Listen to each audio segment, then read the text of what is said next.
Por supuesto. De esa manera, ¿no? Bueno, tenemos primero que hablar un poquito, hacer un recuento de lo que fue el último gobierno del primer militarismo, o sea, el gobierno de don José Balta. Porque a partir de ahí comienzan una serie de acontecimientos que van a influenciar tremendamente en lo que es el primer civilismo e incluso, ¿no?, en lo que después va a ser el desarrollo de la guerra con Chile. Entonces, Perú 1872, tenemos aquí, mira, ve la línea de tiempo desde la llegada al poder de Manuel Pardo Lavalle con el primer civilismo hasta el desarrollo de la guerra y el término de la guerra con el Tratado de Ancón. Muy bien, todo esto lo vamos a ir desarrollando. Precisamente acá está. Termina el primer militarismo con el gobierno de don José Balta. Así es. Muy bien. Entonces, tenemos que hablar algunas cositas, precisar algunas cositas del gobierno de don José Balta. Muy bien, por supuesto. Claro que sí. A ver. Bien. Indicar, por ejemplo, que en el gobierno de Balta termina este primer militarismo y que Balta, cuando asume el mando, el Perú estaba viviendo una crisis económica muy terrible, una crisis económica muy fuerte, ¿no? Y bueno, lastimosamente esa va a ser la característica del Perú, crisis económica continua, cada vez más grave, hasta el momento en que se inicia la guerra con Chile, donde justamente, ¿no?, una de las causas por las cuales perdimos esa guerra es porque el Perú estaba en una crisis económica de varios años. Muy bien. Entonces, crisis económica, ¿no? Y bueno, como ya te he mencionado antes, en el Perú las crisis económicas duran regular, entre 5 años, 10 años, a veces 20 años.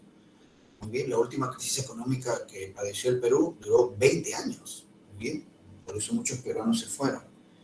Y empezó con un gobierno de izquierda, o sea, igual como está ocurriendo ahora. Igualito, lastimosamente. Bueno, pero es lo que la gente ha elegido y le gustará esas cosas, pues, ¿no? Entonces, el asunto es el siguiente. Balta, entonces, asume un Perú en crisis y obviamente José Balta quiere vender el guano, ¿no?, que es el producto que daba dinero al Estado peruano. Balta nombra como ministro de Hacienda, o sea, de Economía, a don Nicolás de Piérola, ¿verdad? Ahí aparece en escena don Nicolás de Piérola. Y el asunto es que había un problema agregado. El presidente Balta y su ministro de Hacienda, Nicolás de Piérola, querían vender el guano, pero ya sin tomar en cuenta a los consignatarios nacionales, porque los consignatarios nacionales tenían pues serias denuncias de corrupción. Entonces, para salir de ese problema es que se impulsa, sobre todo Piérola en su calidad de ministro de Hacienda de Economía, Piérola impulsa el contrato Dreyfus. El contrato Dreyfus. Muy bien. Entonces, en el contrato Dreyfus se le entrega toda la venta del guano a ese empresario francés, Augusto Dreyfus. Todo es el monopolio sobre la venta del guano, pero el único que vende el guano a nombre del Perú es Dreyfus. Y de esta manera ya no se toma en cuenta, se retira del negocio guanero a los consignatarios nacionales. Obviamente estos consignatarios nacionales van a protestar, van a insultar a Piérola, lo van a denunciar, ¿no? En fin. Y estos consignatarios nacionales, ¿no?, retirados del negocio guanero por el contrato Dreyfus, estos consignatarios nacionales se hacían llamar también hijos del país, porque eran empresarios peruanos, y les llamaban también plutocracia guanera. Con el tiempo se les ha denominado así también, plutocracia guanera. Bueno, ellos formaron el Partido Civil, primer partido político del Perú. Forman el Partido Civil con su líder, Manuel Pardo Lavalle. Ahí es donde aparece ya, o reaparece en tal caso, ¿no?, Manuel Pardo Lavalle, líder del Partido Civil, ex consignatario nacional. Y nace una rivalidad política, casi un odio político muy fuerte, entre civilistas por un lado y Piérola por el otro. Entonces, esta rivalidad, que incluso, ¿no?, cada vez que gobernaba un presidente civil o alguien relacionado al civilismo, se rebelaba Piérola, muy bien, esta rivalidad entre civilistas y Piérola nos va a hacer mucho daño, porque estando políticamente divididos, entramos a la guerra, imagínate, ¿no? Otra de las causales de por qué perdimos la guerra. Bueno, entonces recordemos también que cuando se firma el contrato Dreyfus, claro, como objetivo, ¿no? Retirar del negocio banero a los consignatorios nacionales, pero también el Estado obtiene dinero en un primer momento por el contrato Dreyfus, porque Dreyfus adelanta pagos al Estado peruano. Dreyfus asumió el pago de la deuda externa también, y Dreyfus le permite al Estado peruano acceder a 2 préstamos fuertes, cantidades, pedidos a capitalistas británicos. Entonces, cuando se firma el contrato Dreyfus, el Estado peruano tiene dinero. Y por un momento salimos de la crisis, por un momento. Recordemos que Balta y Piérola utilizan gran parte de ese dinero del contrato Dreyfus en construir ferrocarriles, ¿no? Se emocionaron, construyeron 10 ferrocarriles, destacando el ferrocarril central. El ferrocarril central. Y ahí contrataron a este ingeniero norteamericano, Henry Meigs, ¿no? Llamado el Pizarro Yankee porque era un excelente ingeniero, ya te imaginarás las dificultades que era construir un ferrocarril a fines del siglo XIX y encima un ferrocarril trasandino. Bien, pero lo inició Henry Meigs. Pero lo malo de Henry Meigs es que era corrupto, ¿no? Por eso el apelativo del Pizarro Yankee. Bueno, pero de los 10 ferrocarriles solamente se acabó uno, el de la ruta más pequeña. ¿Qué pasó? ¿Por qué no se acabaron los demás? ¿Salieron muy caros? No tanto eso, porque de hecho eran caros. No tanto eso, sino porque fracasa el contrato Dreyfus. Porque lastimosamente todas las proyecciones de venta del guano no se cumplieron, porque el guano ya estaba en caída, su venta y su precio, porque habían aparecido nuevos fertilizantes. Uno de esos fertilizantes nuevos, el salitre. Lo interesante es que el Perú tenía salitre en su provincia sureña de Tarapacá, pero el contrato Dreyfus fracasa. Y como fracasa el contrato Dreyfus, entonces volvemos a la crisis. Y volvemos a la crisis peor que antes. Peor que antes, ¿no? En este primer militarismo siempre era peor que antes, ¿no? Claro, porque como hemos pedido 2 préstamos, gracias al contrato Dreyfus, hemos pedido 2 préstamos a capitalistas británicos y ya los gastamos. Entonces, encima que estamos sin dinero, estamos endeudados, sin crédito internacional. Y esas fueron las condiciones en las cuales entramos a la guerra con Chile y por eso el fracaso. O sea, no tienes dinero, no tienes crédito internacional, políticamente dividido, un escenario fatídico, pues, ¿no? Ahora, entonces volvemos a la crisis. Antes que se acabara la plata del contrato Dreyfus, Balta y Piérola hicieron muchas obras en Lima, ¿no? El Hospital 2 de Mayo, la carretera Lima-Callao, Parque y Palacio de la Exposición, el Puente Balta, en fin, ¿no? Bastante, derriba las murallas de Lima. Y convoca elecciones, José Balta, convoca elecciones, ¿no? Las elecciones las va a ganar Manuel Pardo Lavalle, líder del Partido Civil, ¿verdad? Recordemos que en el siglo XIX solamente votaban hombres mayores de 21 años, ¿no? Mujeres no votaban. Hombres mayores de 21 años y a fines del siglo XIX eran hombres mayores de 21 años que tengan capacidad económica, ¿no? Sean propietarios, que tengan negocios o sean alfabetos, sepan leer y escribir, ¿entiendes? Entonces, en estas elecciones de 1872, si tú eres un hombre mayor de 21 años, con propiedades, qué sé yo, negociante, vas a votar. Así no sepas leer y escribir. Soy un negociante analfabeto, no importa, tienes capacidad económica, vas a votar, no hay problema. Y por otro lado, un mendigo. Profe, un mendigo, sí, pero sabe leer y escribir, es alfabeto, entonces va a votar. ¿Te das cuenta? Entonces, con capacidad económica o alfabeto, ellos votan. Bueno, sale elegido Manuel Pardo Lavalle, y cuando Manuel Pardo Lavalle solamente le faltaba que le den la banda presidencial, se rebelan los hermanos Gutiérrez, con su líder que era Tomás Gutiérrez, que se proclama gobernante del Perú, jefe supremo. Entonces los hermanos Gutiérrez, ellos no querían que Pardo sea presidente porque acusaban a Pardo y a los consignatarios de corruptos.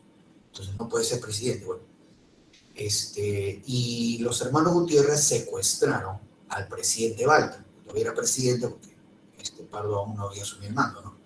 Lo secuestran al presidente Balta. Y lo que no tomaron en cuenta los hermanos Gutiérrez es que la población estaba harta de los militares y que la situación económica cada vez estaba más grave. El malestar era creciente. Entonces, la gente estaba harta de los militares, más todavía cuando los hermanos Gutiérrez fusilan a Balta. Fusilan a Balta y bueno, Balta había hecho obras en Lima, era hasta cierto punto considerado, peor todavía. Entonces, la misma población lincha a los hermanos Gutiérrez, ¿no? Al líder de los hermanos, que era Tomás, lo lincharon en pleno Barrio Salto por, ¿no? Les conté, por Mesa Redonda, y llevaron los cadáveres de los hermanos Gutiérrez a la plaza de armas, los colgaron, los quemaron. Fue terrible. Desde deshecho los hermanos Gutiérrez, Manuel Pardo Lavalle asume la presidencia de la República. Y vamos entonces a lo que es el primer civilismo, gobierno de Manuel Pardo Lavalle. Ahí está. Ahí está. Acá en el chat, muy bien, Carlos me escribe, profe, no solo se construyó uno, fueron los 10, uno nomás. Balta, o sea, en el gobierno de Balta, no creo que se refiere Carlos a los ferrocarriles, en el gobierno de Balta solo un ferrocarril se concluyó. Posteriormente, claro, se van terminando los demás, ¿no? Pero en el gobierno de Balta solamente uno, y las obras prácticamente se detuvieron, Carlos, por la crisis económica, que se reinician con más fuerza. La ruta Lambayeque-Eten, que era el ferrocarril de ruta más pequeña, Lambayeque-Eten, es el único que Balta puede concluir. El más importante, que era el ferrocarril central, quedó a la mitad, menos de la mitad, ¿no? De hecho, sí, un par de kilómetros más arriba nomás quedó el ferrocarril central, y recién se va a terminar el ferrocarril central ya en el siglo XX. Ya en el siglo XX. Muy bien. Eduardo me saluda. Hola, profe. Problema, Eduardo. Andrea, ahí está. Andrea me dice, profe, pero no tenían sus soldados, creo que se refiere a los hermanos Gutiérrez. Los soldados los abandonaron, Andrea. Los soldados se dieron cuenta que la población se había rebelado, y uno ve, ¿no? Cuando la población se rebela, pues de forma decidida, ¿no? Gente que sale a protestar sin miedo, ¿no? Y los soldados no quisieron enfrentar eso, los soldados los abandonaron. Por eso es que los hermanos Gutiérrez tuvieron que huir, ¿no? Así prácticamente como roedores, y ni aun así los atraparon y los lincharon ya sin piedad. Sí, sus soldados se fueron. Batallones enteros desertaron, ¿no? De la rebelión de los Gutiérrez. Eric me dice, profe, ¿ya no funciona ese ferrocarril? Creo que sí funciona, Erika, creo que sí, pero ya deberían ser cambiados, ¿no? Son ferrocarriles antiguos, ¿no? Ya deberían ser cambiados por nuevos ferrocarriles, incluso hacer túneles más amplios, ¿no? Para reducir la distancia y el tiempo, ¿no? De viaje. Pero ¿cuándo serán? Pues no. Imagínate, ¿no? En los ferrocarriles, ahí hay un montón de chamba pendiente. ¿Cuándo serán? ¿Cuándo serán? Ahorita estamos en crisis, ¿eh? Y lo que al gobierno le importa es repartir bonos, no hacer obras, por si acaso. André dice, puro traidor en el Perú. Bueno, pues, ¿qué vamos a hacer, André? ¿Qué vamos a hacer? Entonces, a ver, Andrea dice, bono de 70 soles por ganar menos de 1000. Ahí está, pues, ¿no? Ahí está, ves, Andrea, 70 soles. Creo que voy a trabajar, dice, subsidios. Bueno, en fin, ¿qué se va a hacer, no? Así es, ¿qué se va a hacer? Vamos entonces con el gobierno de Manuel Pardo Lavalle. Luego del gobierno de Manuel Pardo Lavalle viene el segundo gobierno de Mariano Ignacio Prado, y con este señor Prado es que entramos a la guerra. Ya, claro, con Mariano Prado entramos a la guerra, pero primero vamos a ver el gobierno de Manuel Pardo Lavalle, ¿no? Primer civil. Recuerda que Manuel Pardo Lavalle es el primer presidente civil, claro, líder del Partido Civil, pero también recuerda que esa palabrita civil significa que no es militar ni cura. Ya te he dicho, por ejemplo, nosotros somos civiles porque no somos ni militares, ni curas, ni monjas, ni nada de eso. Pero somos civiles. Cuando uno dice Manuel Pardo Lavalle y los historiadores hacen énfasis, ¿no? Primer presidente civil, lo que nos están diciendo es que el primer militarismo ya terminó. Primer militarismo que había durado bastante, ¿no? Varias décadas, pero ya terminó. ¿Por qué? Porque Pardo no es militar, es civil. Muy bien, vamos a ver entonces. Primer civilismo, 1872. Ahí tenemos a Manuel Pardo Lavalle, ¿no? Manuel Pardo Lavalle, intelectual, claro que sí, intelectual, por supuesto, escribió varias obras, ahí está, estudios sobre la provincia de Jauja, escribió también en la revista de Lima, ¿no? Su apodo era el profeta de los ferrocarriles, porque Manuel Pardo siempre pidió utilizar el dinero del guano para la construcción de ferrocarriles. Siempre esa fue su propuesta, siempre defendió esa idea, utilizar el dinero del guano en construcción de ferrocarriles. Y en su gobierno, lastimosamente para él, no pudo realizar mucho eso, porque, bueno, el Perú está en crisis, ¿no? Pero esa era su idea, el profeta de los ferrocarriles, ¿no? Fundó el Partido Civil, primer presidente civil. El proyecto civilista, y lo tenemos acá Manuel Pardo, esta era su frase del civilismo, ¿no? La república práctica y de la verdad. Buscó la modernización, apoyó bastante la infraestructura, bueno, lo que pudo, ¿no? No había mucho dinero. Apoyó bastante la educación, ¿no? Vamos a ver que Manuel Pardo es el presidente que más apoya la educación en todo el siglo XIX. Muy bien. Y claro, buscó el control del negocio del salitre. Los opositores a Manuel Pardo eran, bueno, acá lo han puesto, mira, él es Manuel Pardo, ¿no? Lo han puesto así, como si fuera un ciudadano, ¿no? Romano, ¿no? Como si fuera un orador romano, una cosa así. Bueno, ahí está Pardo, y sus enemigos eran los militares y Pierola. Los militares y Pierola. Pierola se va a rebelar y los militares le agarraron tanta cólera a Pardo que los militares atentaron 2 veces contra la vida de Pardo y a la segunda vez lo mataron. Los militares al segundo atentado contra Pardo lo mataron. ¿Sí? Pierola y los militares eran sus rivales. Aquí está, mira, todas las obras que hace Pardo a favor de la educación, ¿no? Vuelvo a repetirte, es el presidente que más apoyó la educación en el Perú, siglo XIX. Por ejemplo, ¿no? Nuevo reglamento de instrucción, o sea, de educación, primer y segundo grado de primaria obligatorio y gratuito, la Escuela de Ingenieros, que hoy es la UNI, Escuela de Agricultores, hoy la Universidad Agraria La Molina, Escuela Normal de Mujeres, hoy el Pedagógico de Monterrico, y la Facultad de Administración de la San Marcos. Démonos cuenta que sus obras educativas del siglo XIX, hasta hoy en día, siglo XXI, siguen teniendo vigencia. Entonces, las obras que hizo Manuel Pardo han quedado, por lo menos hasta ahora, prácticamente como bases del sistema, de una parte del sistema educativo peruano. Cuenta la validez entonces de su obra educativa. Ahí está. Muy bien. André me dice, profe, ¿cómo es eso de mayores y menores? Sí, ¿no? Acá dice clasificar universidades mayores y menores. Bueno, se supone que una universidad mayor era una universidad de mayor importancia, que manejaría un mayor presupuesto, ¿no? Ahí le ponen el título de Universidad Nacional Mayor de San Marcos. Entonces, si San Marcos era una universidad mayor, se entendía que las demás eran universidades menores. Pero no había muchas universidades tampoco, ¿no? Básicamente las universidades menores serían las de provincia, ¿no? San Agustín, por ejemplo, ¿no? O la San Cristóbal de Huamanga, por ejemplo. San Antonio Abad también. Así es. Muy bien. Manuel Pardo ordenó que la imprenta del Estado publique estos 2 libros.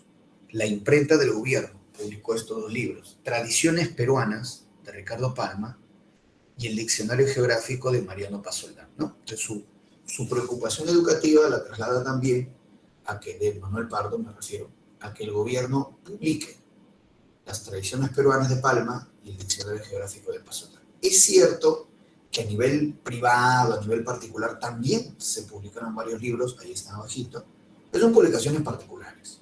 Las que hace el Estado son tradiciones peruanas y Diccionario Geográfico. Bueno, ¿cómo salir de la crisis? Entonces, Manuel Pardo intentó varias medidas. Acá la tenemos. Por ejemplo, reorganizó las aduanas, firmó el contrato Rafael. Como el contrato Dreyfus fracasó, entonces se firmó un nuevo contrato para la venta del guano, contrato Rafael. La descentralización fiscal. Cada departamento buscaría su dinero, ya que el Estado peruano no tiene.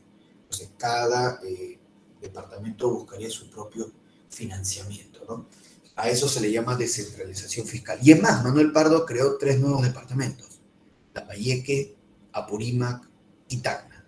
3 nuevos departamentos. Sin embargo, su medida económica más atrevida, su medida económica más osada, fue la famosa nacionalización o expropiación o estatización del salitre, ¿no? Y es lo que vemos acá.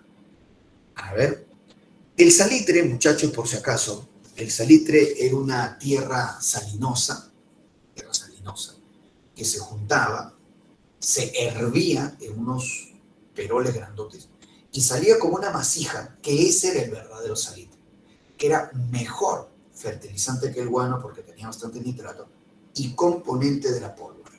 O sea que el salitre era, digamos, mejor que el guano en lo que es fertilizante y encima con doble uso, o fertilizante o componente de la pólvora. Por eso es que el salitre le comienza a quitar mercado casi de inmediato al guano. Pero como les dije al inicio, lo bueno es que el Perú tenía salitre en la provincia sureña de Tarapacá. Aquí está, ¿no? Esta es la provincia de Tarapacá. Ahí estaban las salitreras. Ahí está el puerto de Arica, Pisagua, Iquique. Ya está. Muy bien. Entonces, ¿qué significa nacionalizar, expropiar, estatizar? Palabrita que ahora se ha puesto de moda, ¿no? En este gobierno incluso, ¿no? Significa cuando el Estado asume una propiedad privada. Una propiedad privada pasa a manos del Estado. Eso es nacionalizar, estatizar, expropiar. Muy bien, claro que sí. Entonces, por supuesto. Entonces, lógico. Pero muchas veces, esta palabrita expropiar es sinónimo de injusticia. ¿Por qué? Porque una empresa, un negocio que un privado lo ha sacado adelante con mucho esfuerzo, con mucho riesgo, producto de su esfuerzo, una empresa que ha logrado posicionarse, ¿no? Que caramba, está dando bastante dinero y que de un momento a otro el Estado se lo quita al privado. El Estado dice, no, ya no va a ser tuyo. Ahora pasa por ley a manos del Estado. Entonces, por eso las estatizaciones, nacionalizaciones, ¿no? Son sinónimo, incluso en algunos casos, hasta sinónimo de robo. Porque un esfuerzo de un privado que le ha costado sacar adelante esa empresa y el Estado simplemente por una ley, lo que era tuyo, ahora es mío. Entonces es visto como injusticia, ¿no? El Estado nunca expropia, o sea, los gobernantes, ¿no?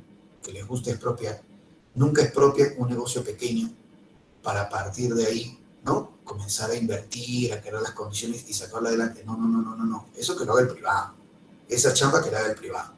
El Estado de frente, una empresa ya consolidada, listo, te quito. Tu esfuerzo de toda una vida, ahora es mío. ¿No? Entonces, ese es el detalle. No es que el Estado cree una empresa y mira, vamos a sacarla adelante, ¿no? Vamos a ver que esta empresa salga adelante, ¿no? Vamos a esforzarnos, vamos a ir a ponerle ganas para que esa empresa crezca. No, no, no, no, eso, te repito, eso que lo haga el privado que lo haga, ¿no? El Estado de frente, ¿no? Entonces, por eso es visto como injusticia, ojo ahí, y por eso es que cuando se dan estas medidas de nacionalizaciones, estatizaciones, generalmente lo que provoca es que se detenga la inversión, porque a ningún empresario, creo que a ninguno de nosotros, nos agradaría arriesgar, poner un negocio, sacarlo adelante, tener un gran negocio y que de un momento te lo quiten, ¿no? Entonces, en vez de premiar el éxito, en vez de felicitarte, ¿no? Caramba, ¿no? Y crear las condiciones para que otros más hagan negocio, ¿cuál va a ser tu recompensa? Que te quiten tu negocio. Entonces, por eso las inversiones se paralizan. Así es, ¿sí o no? Entonces, y al paralizarse las inversiones, ¿qué se dan? La crisis económica. Muy bien, así es. Entonces, de esa manera. Carlos me dice, profe, pero el caso del gas de Camisea se está tomando una buena decisión. No, vuelvo a repetirte, me remito a la explicación que te he dado, Carlos. La empresa privada cumple su función y el asunto no es quitarle, ¿no? No, eso no. Personalmente, incluso a mí me han educado, no es bueno quitar a los demás. Lo mejor es crear las condiciones para que cada uno cree lo suyo. Eso me parece que es lo más justo. Pero no, quitarle a los demás, eso no. Crea un mal precedente y, como te digo, genera desconfianza. Porque entonces, imagínate, ¿no? O sea, yo puedo tener algo y bajo un criterio, no sé qué, eso ya no es tuyo, pasa, debe ser un reconocimiento, ¿no? Y en tal caso, corregir, ¿no? Si es que algo está mal, se corrige, eso sí. Pero de ahí a poner en duda la propiedad, eso no es bueno, ¿no? Y además, cuando uno revisa históricamente los países que han puesto en duda la propiedad, nunca les ha ido bien. Nunca les ha ido bien. Ese es el problema. Andrés dice, listos para pagar los 300 kilómetros que Perú pagará por la demanda del gas. Exacto, mira, ahí está, justo Andrés está tocando un punto esencial. Es tan importante el derecho de propiedad que a nivel internacional hay consecuencias negativas hoy en día. Antes sí se podía hacer, de repente más libremente, qué sé yo, ¿no? Había impunidad, pero hoy en día no. Hoy en día incluso el derecho a nivel internacional obliga a los países a reconocer si es que está expropiando y desembolsar un fuerte dinero si es que eso se ocurre, ¿no? Una nacionalización o una expropiación. O sea, al final lo único que te genera es más problemas, ¿no? Y otro detalle, una cosa, por ejemplo, es el Estado alemán, ¿no? Un Estado del primer mundo que administra una empresa, que sabemos que esos estados son serios, son fuertes, importantes, y otra cosa es que lo haga un Estado como el peruano, o en general un Estado latinoamericano, un Estado que generalmente, digámoslo, es mediocre, ¿no? Entonces, en el caso del Perú, cada vez que el Estado ha asumido un negocio, lo único que ha hecho es llevar la mediocridad del Estado al ámbito privado. O sea, todo se vuelve mediocre y todo fracasa. Ese es el detalle. Entonces, ese es el problema en Latinoamérica en general, no solamente en Latinoamérica, los estados son mediocres, se llenan de gente corrupta, de gente que no es la más adecuada, y le da más responsabilidad a esa gente y la situación no funciona, ¿no? Así es. Dice, Luis me dice, bueno, Henry me dice, profe, la licitación con el ADAS, ¿por cuántos años está suscrito? Bueno, no tengo ahorita el dato, Henry, pero es por varios años, es muchos años. Lo hizo Valentín Paniagua eso. Pero está funcionando, ¿ah? Yo no veo que eso sea el error. El error, si es que hay un error, es la masificación, ¿no? Porque dice que incluso parte del gas que ellos extraen lo devuelven. Entonces, el gas sí sale, el problema es masificarlo, ¿no? Pero eso también pasa por aumentar los niveles de vida de la población. O sea, ¿qué gano yo que me abaraten el balón de gas y mi sueldo es menos? Entonces, lo que hay que crear las condiciones para que la gente, ¿no? Cada uno pueda salir adelante y pueda tener el nivel adquisitivo de comprar un balón de gas o una instalación de gas. Por ahí va el secreto. Por ahí está. Por eso la frase, no regar, ¿cómo se llama? La frase, no regales pescado, enseña a pescar. Por algo la frase, que es una frase antigua, pero muy aleccionadora. Ahí está. Mauricio me dice, profe, 33 años. Ahí está, claro, 33 años, sí, está bien. Eso dice Google. Ahí está, claro. Andrés me dice, profe, que Castillo no quiera que los otros funcionarios dejen primero, me parece, a cuando en la rebelión en la granja los chanchos prohíben tomar alcohol y el final ellos mismos lo consumían. Mira, rebelión en la granja, de George Orwell. Claro, ¿no?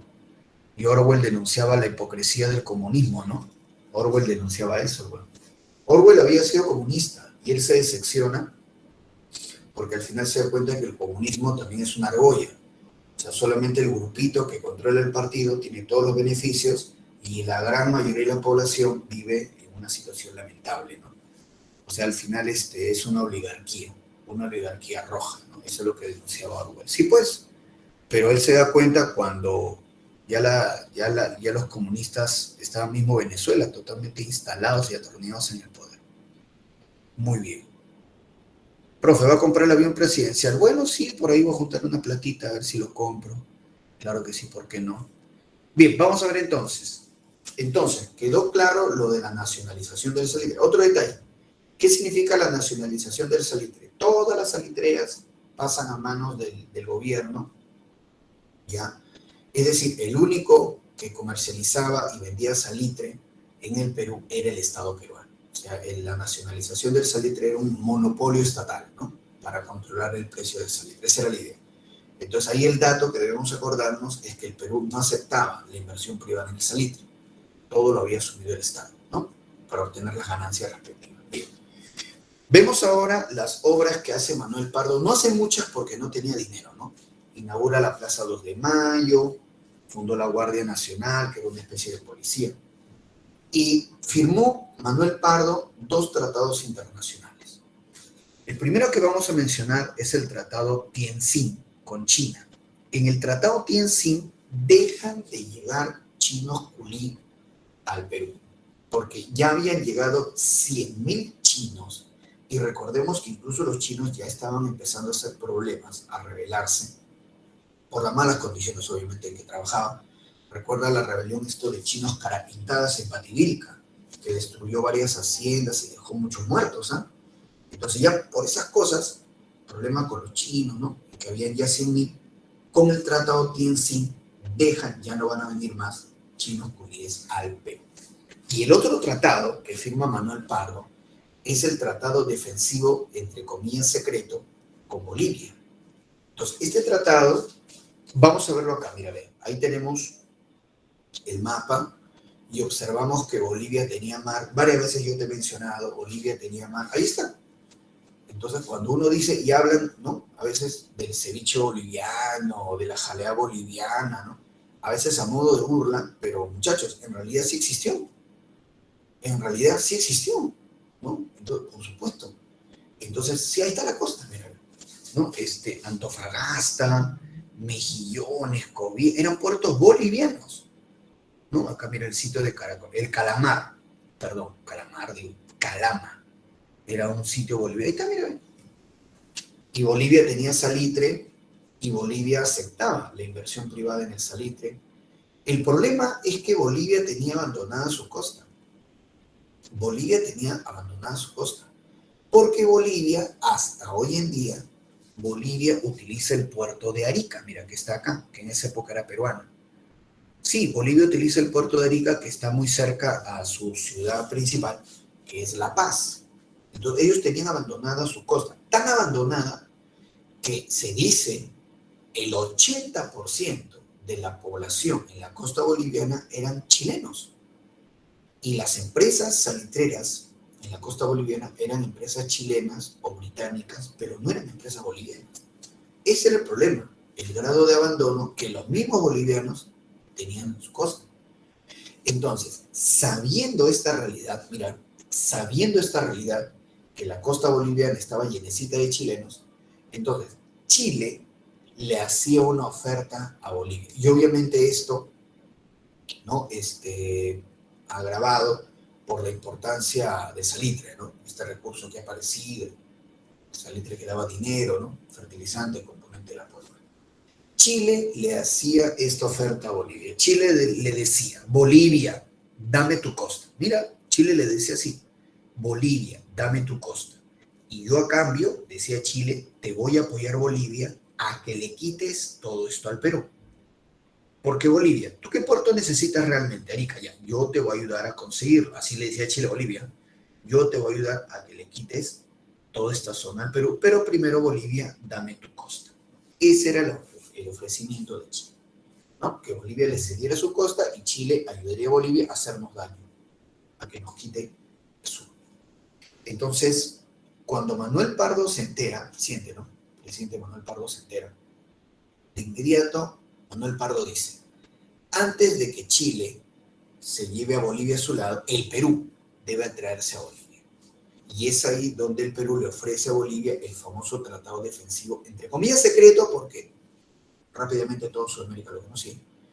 El Perú le ofrece el tratado defensivo a Bolivia y Bolivia acepta. Y Bolivia dice ya, ok, acá. Entonces, con el tratado defensivo, ¿qué logramos? Evitar un acuerdo entre Chile y Bolivia. Porque un acuerdo entre Chile y Bolivia definitivamente afectaba al Perú. Era en contra del Perú. Entonces, se evita eso, un acercamiento entre Chile y Bolivia con el tratado defensivo secreto. Se invitó a Argentina a este tratado defensivo, pero Argentina no se adhiere porque Argentina prefirió negociar por su cuenta con Chile. Así es. Muy bien. Entonces, precisamente vamos a ver acá. Mira cómo se burlaban los chilenos del tratado defensivo. Ponían a Perú y a Bolivia como dos señoritas. Y esta caricatura acá arriba es ¿no? bien ocurrente. Mira, yo te he mencionado que los caricaturistas eran bien atrevidos, ¿no? En verdad eran bien atrevidos, ¿no? Acuérdate de ese caricaturista que representó al presidente de Echenique echado, succionando la leche de la vaca, ¿te acuerdas, no? Y todavía le puso el título, ¡qué mamada!, ¿no? O sea, ¿qué es esto, no? ¿No? Una situación pues realmente bien atrevida. Bueno, vemos esta caricatura acá arriba. Mira esta caricatura. Este es el presidente de Bolivia siendo cortejado por el ministro de Chile y por el presidente peruano, ¿no? Siendo cortejado, ¿no? Como si fuera una escena así, una escena gay, una escena de discoteca de ambiente, una cosa así, ¿no? Entonces, pero vemos que si bien el presidente de Bolivia lo escucha el chileno afanoso ahí, pero el presidente de Bolivia, mira su manito, ya llegó un arreglo con el presidente del Perú. Claro, que es el tratado defensivo peruano-boliviano. Ahora, profe, acá hay un sobre, ¿no? Que sí es un sobre, porque el Perú le mandaba dinero al presidente de Bolivia. Así es. Claro, bueno, pues, lógico. ¿En serio? ¿Profe qué? ¿Le damos un billete? Lógico. ¿A tú qué crees? ¿Que la gente trabaja gratis? Por favor, alumno, ¿qué pasa? Entonces tenemos que bajarle un dinero al presidente de Bolivia. ¿Sí? Ya está. Así es. Profe, pero eso no es malo. Bueno, yo no sé si...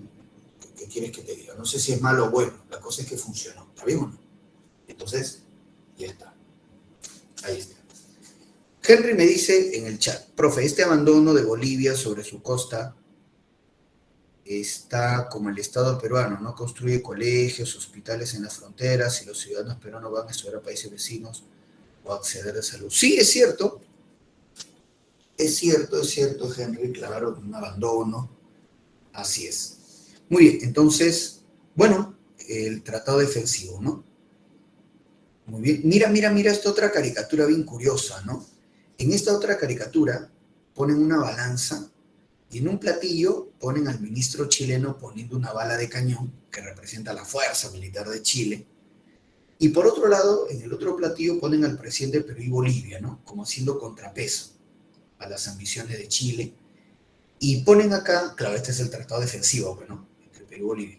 Y este personaje que está acá como malabarista es Argentina, el presidente de Argentina, que el presidente de Argentina como que al inicio, ¿no? Parecía que se adhería a Perú y a Bolivia y finalmente prefiere negociar por su cuenta con Chile.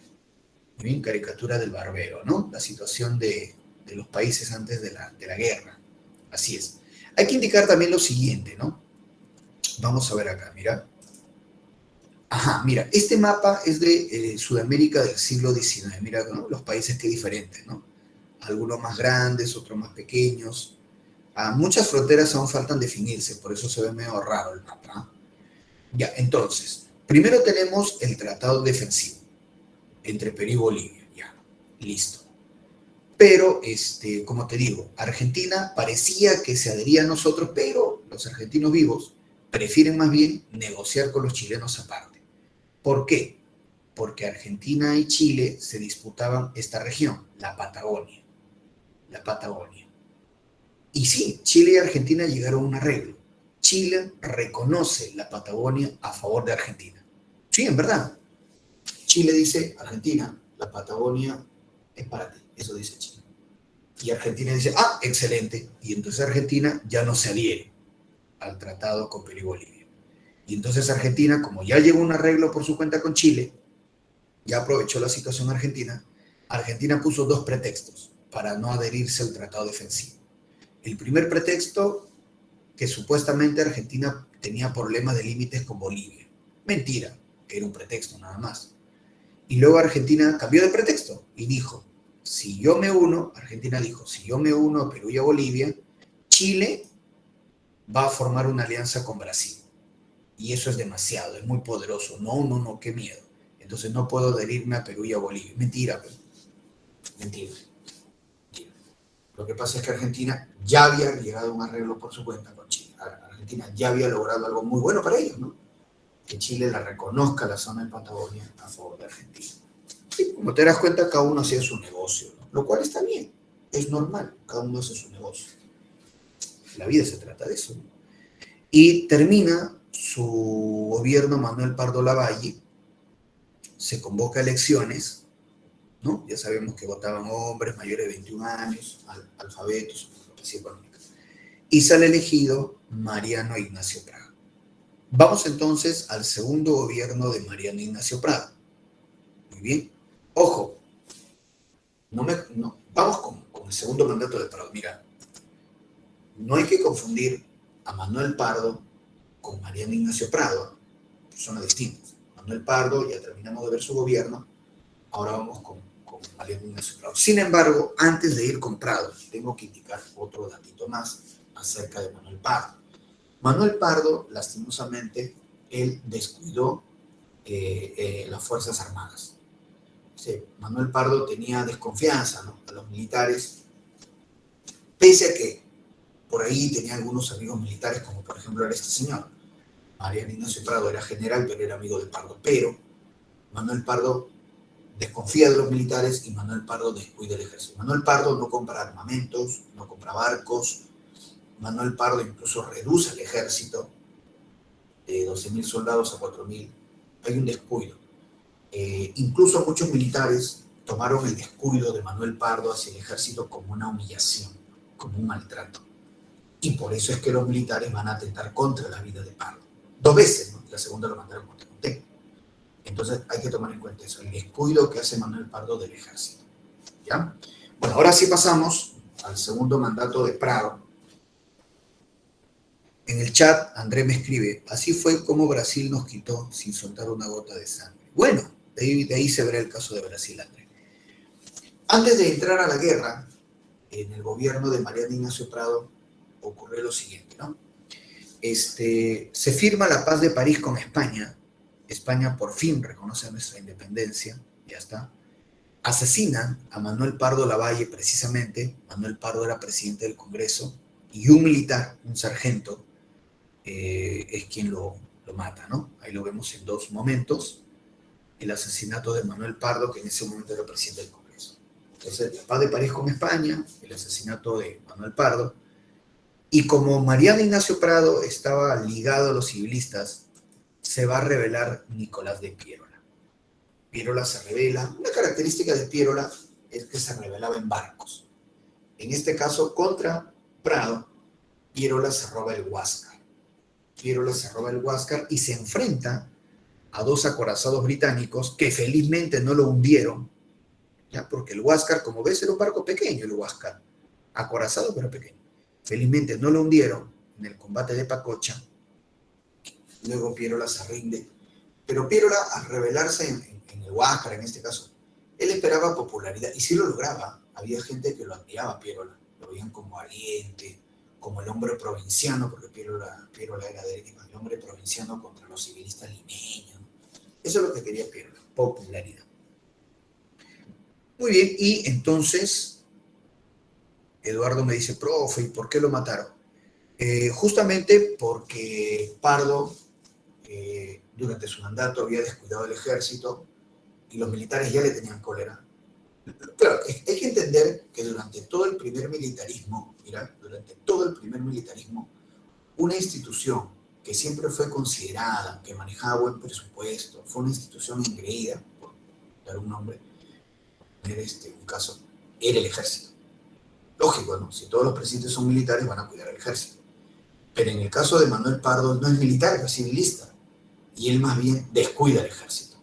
Entonces, no le da presupuesto, por eso digo, no compra armas, no compra barcos, reduce al ejército. Entonces, esa actitud fue mal tomada por muchos militares. pues, como una humillación, como una ofensa. Y a la segunda vez que atentaron contra Pardo lo mataron, ¿no? Pardo en ese momento era presidente del Congreso y lo balearon. Así es. Henry me dice, profe, el califa, ¿no? Ese era el apodo de Piérola, ¿no? El califa, ¿no? Chato Perinola, enano, de todo le decían a Piérola, los civilistas, pero insultaban a Piérola, califa. Carlos dice, por descuidar el ejército y por civilista. Lo mataron. André dice, ¿y por qué Inglaterra se metió? Ah, bueno, eso todavía vamos a verlo en la guerra, el asunto de Inglaterra. Muy bien. Eduardo dice, mira, Cantinflas. ¿Cómo? ¿Qué pasa, Eduardo? Cuidado, Eduardo. Muy temprano todavía, Eduardo, ¿qué pasa? Vamos con la guerra. Vamos con la guerra. A ver. Guerra del Salitre, guerra con Chile, guerra de los 10 centavos. Tiene varios nombres, ¿ah? Tiene varios nombres. Usualmente le hicimos la guerra con Chile, pero guerra del Salitre, guerra de los 10 centavos. 1879. Bien, rápidamente vamos a ver entonces. Primero lo que tenemos que señalar son los antecedentes, ¿no? Y en el caso del Perú, los antecedentes lo hemos mencionado en el gobierno de Manuel Pardo Lavalle, ¿no? En la nacionalización del salitre, el tratado defensivo secreto con Bolivia y el descuido, ¿no?, que hace Manuel Pardo del ejército. Esos son los antecedentes. Otros antecedentes son lo que vemos acá, los tratados entre Chile y Bolivia, porque Chile y Bolivia llegaron a algunos acuerdos antes de la guerra. Vamos a verlo, mira. Tenemos acá, muy bien, el tratado, mira, ve, el primer punto, Tratado Linza y Corral, donde Chile y Bolivia reconocen como límite el paralelo 24. Mira, mira, a ver, ¿dónde está el paralelo 24 acá? Mira, para que se vea mejor. Ahí está. En el Tratado Linza y Corral se pone, ¿no?, como un límite provisional, pero se establece como un límite entre Chile y Bolivia el paralelo 24. Ya, bacán. Segundo tratado, Walker Bautista o Tratado de Sud. Este segundo tratado es muy importante, porque este segundo tratado, Walker Bautista, ratificaba, ¿no?, como límite provisional el paralelo 24, pero indicaba algo más. No más impuestos en la costa boliviana por 25 años. No más impuestos en la costa boliviana por 25 años. ¿Ya? O sea, y mira que Bolivia acepta esto. No más impuestos en la costa boliviana por 25 años. Eso favorecía a las empresas chilenas o británico-chilenas que extraían salitre en la costa de Bolivia. Pero Bolivia lo aceptó. Es un tratado reconocido internacionalmente, Bolivia lo aceptó. No más impuestos en la costa boliviana. Bueno, acá, hasta ahí todo bien, ¿no? Entonces uno dice, profe, pero si están llegando arreglos, entonces todo va a cambio, ¿no? ¿Por qué se da la guerra? La guerra se va a dar, y lo ponemos por acá, por los presidentes. Ahí está. Entonces, estos son los presidentes al inicio de la guerra. Ojo, tenemos en primer lugar al presidente de Bolivia, Daza, que es el que prácticamente inicia toda la situación esta. En el Perú, Mariano Ignacio Prado, segundo gobierno, y en el caso de Chile, Aníbal Pinto. ¿Está bien? Daza es un presidente, fue muy irresponsable, muy irresponsable. Daza quería dinero, sabía que el salitre estaba dando dinero, es cierto. Y entonces, escúchame, Daza, el boliviano, subestimaba a Chile. Daza decía, Chile es un país pequeño, nunca participaba en guerras. En la guerra con España, ¿qué hizo Chile? Robarse un barco español, el peor de todos. Entonces, minimizaba a Chile. Y así como subestimaba a Chile, sobreestimaba al Perú. El Perú, ¿no?, amenazó a Estados Unidos, aplastó a Ecuador, ayudó militarmente a México, detuvo la Armada Española el 2 de mayo. Aunque no lo creas, esas cositas que hizo el Perú, en la era del Guano sobre todo, nos habían dado, pues, ¿no?, prestigio internacional. Había gente que creía que éramos favoritos, cuando no lo éramos. Y lo peor, ¿no?, creo que en el Perú algunos se la creyeron, que era lo peor, ¿no? Porque, bueno, ¿no?, que la mentira se la crean los demás, bueno, en fin, pero que tú mismo te creas tus mentiras, ya fuiste, ya pierde ¿no?, pierde la noción de la realidad, pues. Entonces, sí, había gente que nos admiraba por eso, ¿no?, pero sabemos que no eran tan reales como parece, ¿no? No todo lo que brilla es oro, como dice la frase. Entonces, Daza sobreestimaba al Perú. Y sobre todo, porque Bolivia y Perú tenían un tratado defensivo. Entonces, Perú va a defender a Bolivia, ¿no? Ya está. Por eso, minimizando Chile y sobreestimando al Perú, ¿qué es lo que hace DASA? Establece un impuesto nuevo, el impuesto de los 10 centavos por quintal de salitre. Un impuesto nuevo, 10 centavos por quintal, o sea, por saco. Y cuando DASA da el impuesto de los 10 centavos, de inmediato las empresas chilenas se niegan a pagar, de inmediato. Las empresas chilenas o británico-chilenas dicen no vamos a pagar, porque recuerda que hay un tratado anterior, el tratado Walker-Bautista, que dice que no va a haber más impuestos. Entonces las empresas chilenas dicen, ese impuesto no vamos a pagar porque es un impuesto ilegal. Y no vamos a pagar. Y bueno, pasa un año de reclamos, de tensiones, de discusiones, de amenazas y hasta de insultos. Un año. Y DASA se pone más atrevido. Porque DASA dice, fácil, llega el día 14 de febrero, 1879. Día 14 de febrero, bajo a las costas bolivianas y embargo las propiedades chilenas por el monto del impuesto que no me quieren pagar. O sea, me voy a cobrar con sus cosas.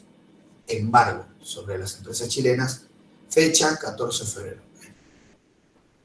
Llegaba ese día 14 de febrero, las empresas chilenas piden apoyo a su gobierno, porque había de antemano un tratado internacional que las empresas chilenas dicen que no se está cumpliendo. Empresas chilenas piden apoyo a su gobierno. ¿Qué decide el presidente chileno Pinto? Mira, los chilenos decían, Bolivia hace lo que le da la gana. Bolivia firma un tratado, no hace caso, o sea, Bolivia hace lo que quiere. Bolivia hace lo que le da la gana. Entonces, si Bolivia hace lo que le da la gana, Chile tiene derecho a responder como le da la gana. Mira que entonces, con su actitud, Bolivia le está dando la iniciativa a Chile. ¿No? Y como te repito, el presidente Daza subestimaba a Chile. Ojo, no hay que subestimar nunca a nadie. Entonces, Chile dice sí. Bolivia hace lo que le da la gana, entonces Chile va a responder como le da la gana. ¿Y cómo responde Chile? Vamos a ver acá. Seguramente Daza no esperaba una respuesta chilena atrevida. Seguramente el boliviano Daza esperaba que Chile, no sé, rompiera relaciones, ¿no? Una protesta internacional, qué sé. Pero mira lo que hace Chile. El gobierno chileno ordena que su ejército ocupe toda la costa boliviana. El ejército chileno desembarca y ocupa toda la costa de Bolivia. Los chilenos se metieron sin dudar, ¡pum!, ocuparon el 14 de febrero de 1879, los chilenos ocupan la costa boliviana. Mira qué atrevidos los chilenos, ¿ah? 3 motivos. Primero, porque Chile quiere defender sus empresas del impuesto abusivo. O sea, tienen un excelente pretexto para hacerlo a los chilenos. Segundo, porque la mayoría de la gente en la costa boliviana son chilenos. El 80% de ellos son chilenos. Y tercero, el salitre lo vale, muchachos. El salitre es un recurso económico que vale ser atrevido. Y si Bolivia le está dando todas las condiciones para que Chile sea atrevido, Chile lo va a hacer. Pero porque Bolivia le está dando el escenario propicio. Muy bien, el que está generando todo el problema, el que dio el impuesto de los 10 centavos, no fue Chile, fue Bolivia. El que ha creado este escenario es Bolivia. Entonces, ¡pum!, Chile contesta, ya está. Y mira, Chile ocupa la costa boliviana y deja sin mar a Bolivia para siempre. Ya está. ¿Qué es lo que hace Daza? El presidente boliviano Daza, al darse cuenta que la situación se le ha salido de las manos, ¿verdad? Daza se da cuenta que ha creado un problemón. ¿Qué es lo que hace Daza? Llama al Perú. Perú, tú dijiste que ibas a defender a Bolivia, mira lo que está pasando. O sea, Daza crea un problema y quiere que nosotros le resolvamos su problema. En buen criollo, Daza la ha embarrado y llama al Perú para que limpie su embarrada, hablando en buen criollo, para que a veces mejor se entienda. Entonces está. Ahora, el Perú, Dios mío, el Perú estaba en crisis económica, no teníamos crédito internacional, no habíamos comprado barcos ni armamento. Estábamos desunidos políticamente, ¿no? Civilistas por acá, Pirola rebelándose por allá, entonces, imagínate. ¿Qué es lo que hace el presidente peruano, Mariano Prado? Mariano Ignacio Prado manda un diplomático, ¿no? El famoso diplomático José Lavalle, ¿no? La misión Lavalle. Nuestro diplomático José Lavalle va a Chile y se entrevista con el presidente chileno Pinto. Sí, se entrevista con el presidente chileno. ¿No? Vale.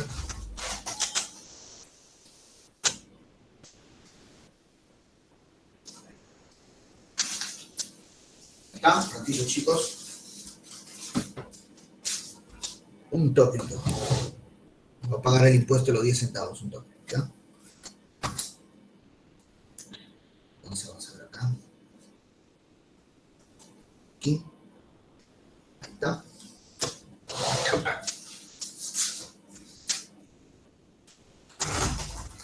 Ya, a ver chicos, entonces, a ver, vamos a ver. ¿Cómo? ¿Qué cosa? ¿Qué cosa? Dígame. Dime nomás. Entonces, dilo nomás, ¿no? Como dice en YouTube, dilo nomás. Eh, profesor, buenos Dile, días. Tengo una buenos pregunta. días. En el tratado Walker Batista, Ya. ¿qué beneficio tiene Bolivia? Porque el beneficiado ahí es Chile. Sí, pues, ¿no? Yo creo que los bolivianos cuando firman ese tratado, lo que ellos querían garantizar es que se mantenga como límite el paralelo 24. Porque mientras se mantenga como límite el paralelo 24, Bolivia tiene su salida al mar, ¿no? Y obviamente el gobierno boliviano que firmó ese tratado, Walker Bautista, como tú señalas, tomaba en cuenta eso, de que la mayoría de la gente en la costa boliviana eran chilenos y que lo mejor que podía hacer, ya que Bolivia parece que no podía mandar gente a su costa, ¿no? Parece, lo mejor que podían hacer era tratar de preservar la costa boliviana a través de tratados, porque parece que con gente no lo podían hacer. Entonces, si bien, claro, se establecía que no iba a haber más impuestos, se lograba en el Tratado Walker Bautista que Chile reconociera que el límite era el paralelo 24 y obviamente Chile está reconociéndole una salida al mar a Bolivia. Creo que por ahí va el asunto. Creo que por ahí va el asunto de ese tratado, ¿no? Ah, ok, gracias, profe. Claro, y creo que tiene cierta lógica. Creo que tiene cierta lógica. El que desequilibra todo es Daza, ¿no? Daza es el que rompe todo. Y bueno, entonces, como les decía, el diplomático peruano José Lavalle va a Chile y el presidente chileno lo recibe, ¿eh? El presidente Pinto lo recibe a nuestro diplomático Lavalle, porque Chile aún respetaba al Perú. Vuelvo a repetirles, esa situación de que Perú había amenazado a Estados Unidos, habíamos aplastado a Ecuador, el combate 2 de mayo, nos había dado prestigio. Entonces, Pinto lo recibe a nuestro diplomático Lavalle y conversan, e incluso el presidente chileno Pinto ofrece venir a Lima. El presidente chileno Pinto dije, oye, quiero viajar a Lima, hablar directamente con Prado. Entonces, un acercamiento y hasta un arreglo entre Perú y Chile estaba como posibilidad. Estaba. El mismo chileno lo está diciendo, quiero viajar a Lima. Entonces, si Perú y Chile llegaban a un arreglo, si se reforzaba ese aspecto, si Perú y Chile llegan a un arreglo, bacán, no hay guerra. Si Perú y Chile arreglan, no hay guerra, muchachos. No moría Grau, no moría Bolognesi, no moría Alfonso Ugarte, no moría un montón de gente. Pero si Perú y Chile llegan a un arreglo, ¿quién va a salir perdiendo? Porque lastimosamente ya se llegó a una situación en donde alguien va a salir perdiendo. En la vida siempre ocurren así, muchachos, cosas. Y tú mismo te vas a dar cuenta. Hay momentos en la vida donde alguien va a perder. Y obviamente no tiene que ser tú, a menos que tengas vocación de mártir, ¿no? Pero alguien va a salir perdiendo. Si Perú y Chile llegan a un arreglo, ¿quién va a salir perdiendo? A ver, dime. Ahí está. Eduardo me dice, profe, Bolivia, pues. Diego me dice, Bolivia, pues. Claro, exactamente. Y justamente el presidente de Bolivia, Daza, se da cuenta de eso. Daza se da cuenta que Perú y Chile están conversando mucho, ¿no? Jajá, jiji, ojito para acá, acompáñame aquí. No, pues. ¿Sabes lo que hace Daza? Daza, o sea, Bolivia, declara la guerra oficialmente a Chile. En plenas negociaciones peruano-chilenas, para frustrar justamente un acercamiento entre Perú y Chile, Daza, Bolivia, declara la guerra oficialmente a Chile. Porque todavía no estábamos en guerra, ¿no? Por eso la gente está conversando. Pero Bolivia es el primer país, declara la guerra oficialmente a Chile. Y Chile lo asume, ¿eh? Chile toma el reto, no lo duda. Chile dice, ya, acá, igual yo te voy a pegar. Y más bien Chile de inmediato nos pregunta a nosotros. Chile viene y nos dice, Perú, tu amigo Bolivia me ha declarado la guerra. Bolivia nunca nos comunicaba nada. Bolivia nunca nos comunicaba, nunca coordinaba con nosotros. Ese era nuestro aliado. Bolivia nunca nos informaba nada. O sea, si te das cuenta, Bolivia era el que planteaba los escenarios y nos arrastraba a nosotros a escenarios que nosotros no provocamos, que ellos provocan, los bolivianos. Entonces Chile nos dice, Perú, tu amigo Bolivia va a pelear conmigo y yo lo voy a pegar. Pero lo que quería saber Chile es, Perú, ¿lo vas a defender a Bolivia? Porque recuerda que el Perú tiene un tratado defensivo. Y por eso Chile nos dice, Perú, contigo no es, declárate neutral. Chile nos pide la neutralidad. No es que Chile nos ataque, ofensiva, guerra relámpago. No, no, no, no, te capturo tus barcos al toque. No, no, no, no, no, no, no. Chile nos dice, Perú, declárate neutral, contigo no. Porque, mira, el Perú tenía que declararse neutral, porque si el Perú no dice nada, se sobreentiende que va a ejecutar el tratado defensivo, que como sabemos, ese tratado defensivo viene de muchos años atrás. Por eso Chile nos dice, Perú, declárate neutral. ¿Qué responde nuestro presidente Mariano Ignacio Prado? Bueno, el Perú no se declara neutral. El Perú ratifica la defensa de Bolivia. El Perú va con Bolivia hasta el final. El Perú dice, yo voy a defender los intereses de Bolivia. Los intereses de Bolivia son mis intereses, dijo el Perú, presidente Mariano Ignacio Prado. El destino de Bolivia será el destino del Perú. Y bueno, tuvo razón. Perdimos, nos mutilan, un montón de gente muere.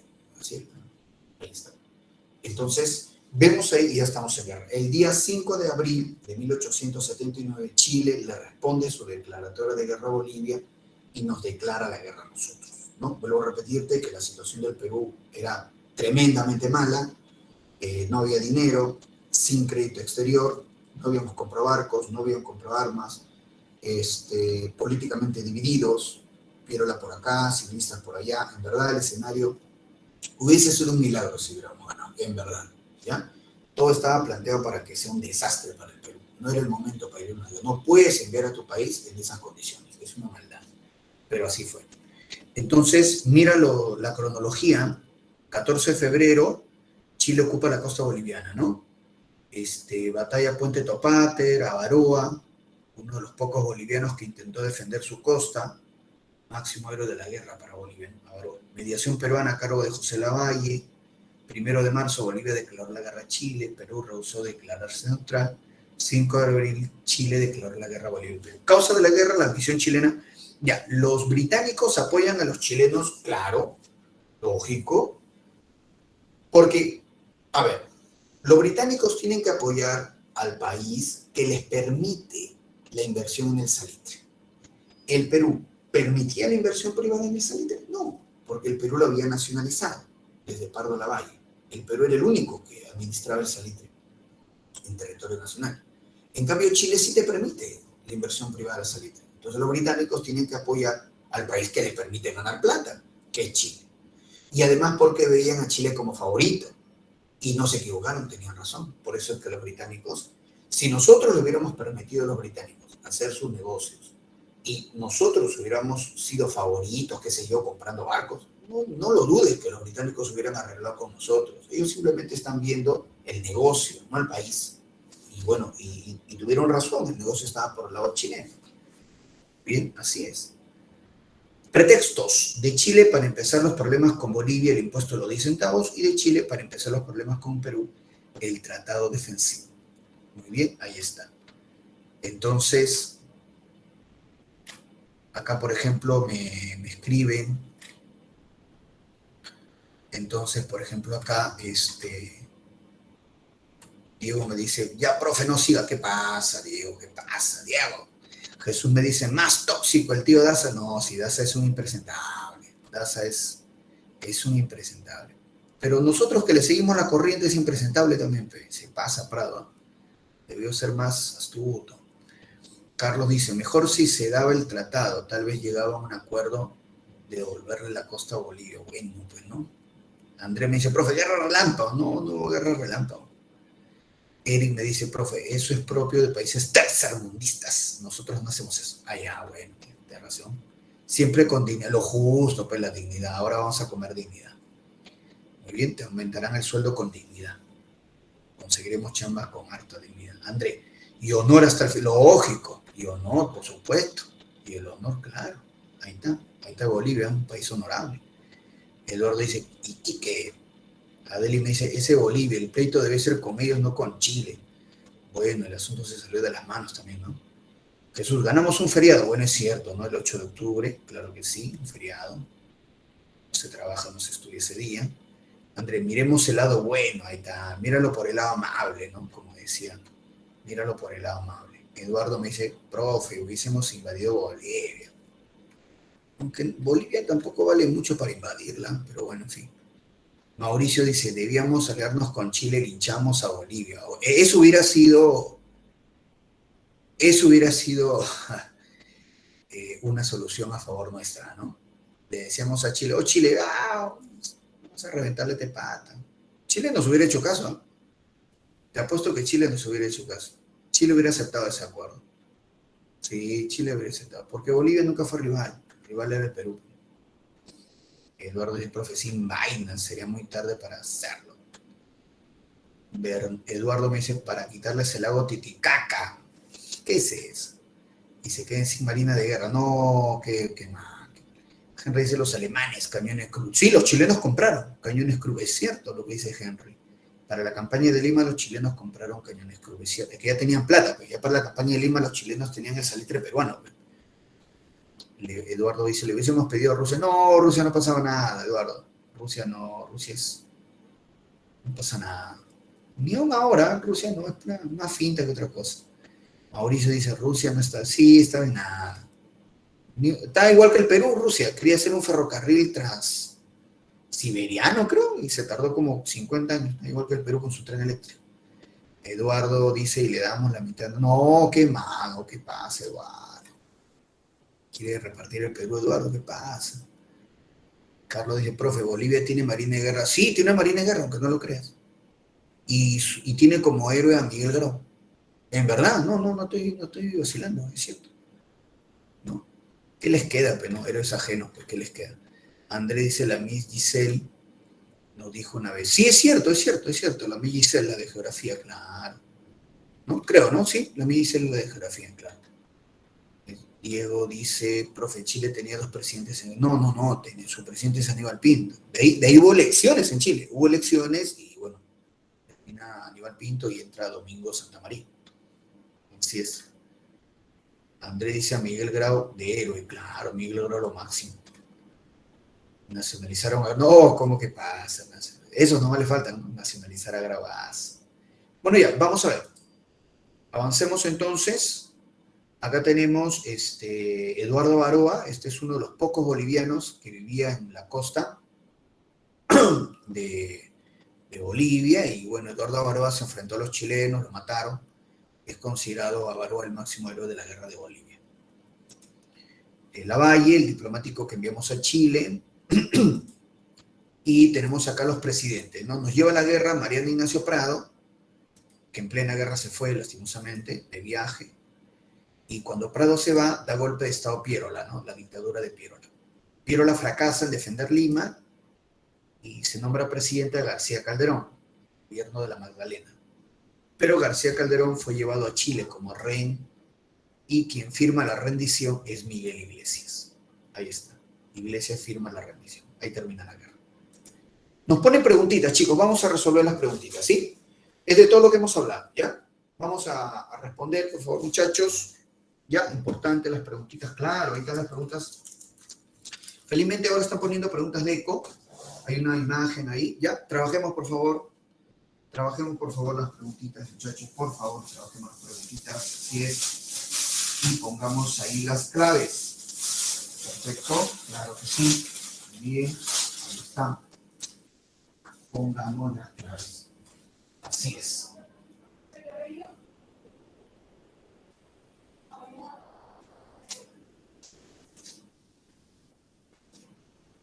Pongan las claves, chicos. Exacto. Ya está. Así es.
Ya, chicos, a ver, vamos a ver las claves. Dice la pregunta 1. Durante el primer civilismo, la finalidad del tratado defensivo secreto firmado con Bolivia fue, bueno, habíamos dicho de que el Perú se atrae a Bolivia con tratado defensivo para evitar un arreglo entre Bolivia y Chile. Muy bien, que necesariamente iba a ser en contra nuestra. 1 casa, lo voy a poner acá. 1 casa. Vamos con la pregunta 2. Dice, durante el segundo mandato de Mariano Prado, la oposición política estuvo en la figura de Don, puntos suspensivos, quien protagonizó un levantamiento en el barco, puntos suspensivos, consiguiendo bastantes simpatías en la población. El opositor a los civilistas era Pierola, y Mariano Prado, pese a que era general, era cercano a los civilistas. Entonces la oposición es de Pierola, que se rebeló en el Huáscar. Entonces, 2 casas. 2 casas. 2 casas. Siguiente, 3. El personaje de la imagen victorioso tras superar la intentona golpista de los hermanos Gutiérrez es, bueno, el que supera la intentona golpista de los hermanos Gutiérrez porque había ganado la elección presidencial es Manuel Pardo Lavalle. 3 casas. 3 casas. Entonces, en la primera columna, 1 casa, 2 casa y 3 casas. ¿Sí? Ahí está en el chat apuntado. Vamos con la segunda columna, la 4. Dice, no corresponde al gobierno de Manuel Pardo Lavalle, dice. No Profesor, disculpe, entonces beso. Dime. El número 2 es 2 besos, profesor. Ah, mírame. Uy, discúlpeme. Sí, profe, es la B. Sí, no lo vi bien. Sí, 2 besos, porque estamos hablando de Pierola y el Huáscar, sí. Ahí está, muchachos, ya lo corregimos, ¿listo? Sí, 2 besos, sino que también, caramba, ya. Profe, la B, profe. Sí, 2 besitos, ¿no? 2 besitos, Pierola y Huáscar, ¿listo? Ahí lo hemos puesto en el chat, 2 besitos, hay que corregirlo. Muy bien. Carlos me dice, profe, en el Huáscar Pierola se proclama presidente. Sí, jefe supremo de la República, es cierto. Jefe supremo de la República. Vamos con la segunda columna. A ver, la pregunta 4 me pregunta lo que no es. Ahí la respuesta es casa, porque la paz de París es donde España reconoce la independencia del Perú, pero la paz de París es del segundo gobierno de Prado, antes de ir a la guerra. 4 casas. 4 casas. Por acá. 4 casas. 5. Dice, a nivel económico, durante el mandato de don Manuel Pardo Lavalle y tras el fracaso del contrato Dreyfus, se firmó para la venta del guano con la empresa. Claro, fracasa el contrato Dreyfus y se firma un nuevo contrato, el contrato Rafael, con la empresa anglo-peruana o británico-peruana de Peruvian Guano. Sería entonces 5 casas. 5 casas. Muy bien. 5 casas. 6.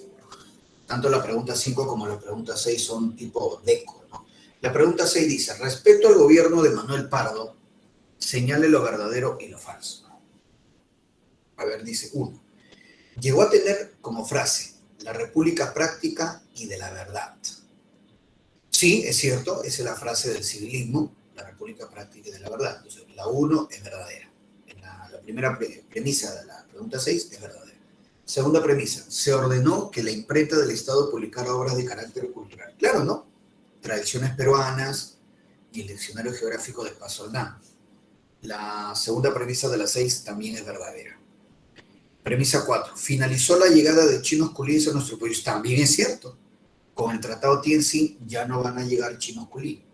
La tercera premisa de la 6 es verdadera. Y la cuarta premisa, se firmó el famoso contrato con Augusto Dreyfus. Esa sabemos que es incorrecto, porque el contrato Dreyfus es del gobierno de José Balta. Será entonces verdadero, falso. Bien, casa. 6 casa. Entonces, en el caso de la segunda columna, como estamos poniendo en el chat, 4 casa, 5 casa y 6 casa. Vamos con el segundo bloque. ¿Sí? A ver, ponemos las claves, muchachos, acá en el segundo bloque. Muy bien. A ver, ¿qué vamos a colocar? A ver. ¿Qué claves vamos a colocar aquí? A ver.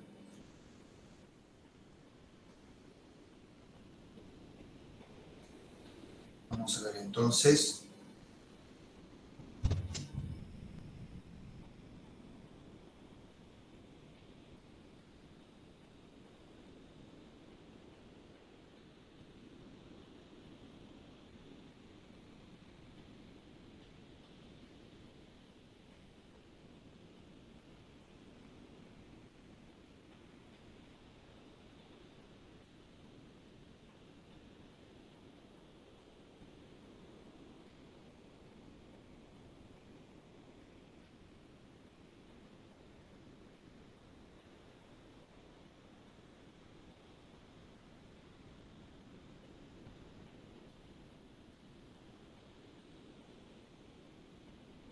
Muy bien, vamos a ver entonces.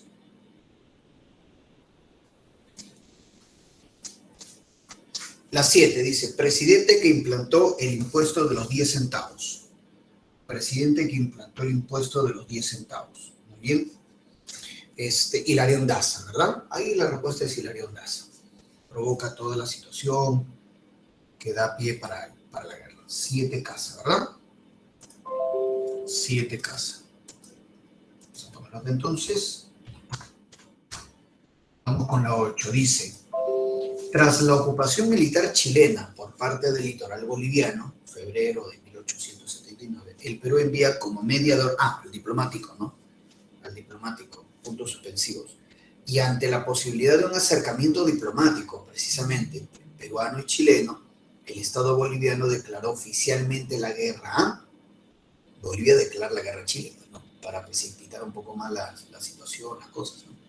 Sería entonces José Lavalle, no Pardo Lavalle, Pardo Lavalle estaba muerto, ¿qué pasa? José Lavalle y declara la guerra, bien, a Chile, ¿no? Agüita, 8 agüita.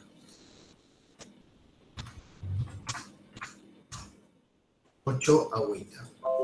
9. En el siguiente mapa, la línea resaltada significó, a ver, bueno, han resaltado el paralelo 24, que era el límite provisional, ¿no? Entre Chile y Bolivia antes de la guerra.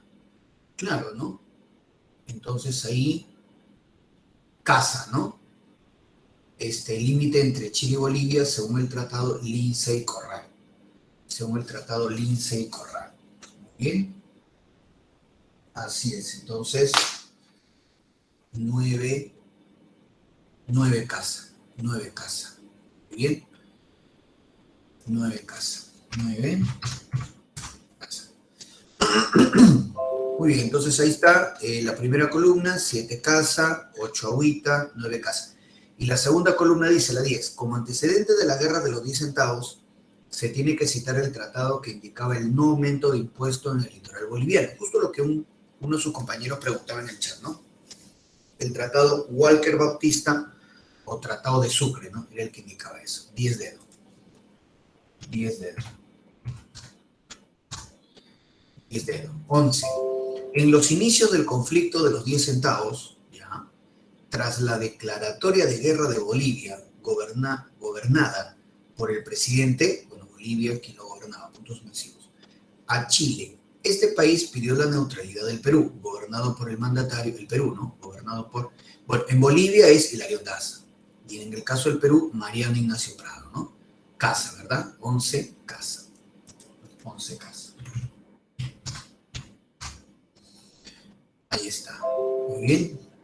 Y 12, dice, respecto a las relaciones diplomáticas entre Perú, Chile y Bolivia antes de la guerra, señale lo verdadero y lo falso. A ver la 12. Primera premisa, el límite provisional entre Chile y Bolivia era el paralelo 24, ¿es cierto? Según el Tratado Lindsey-Corral, ¿es cierto?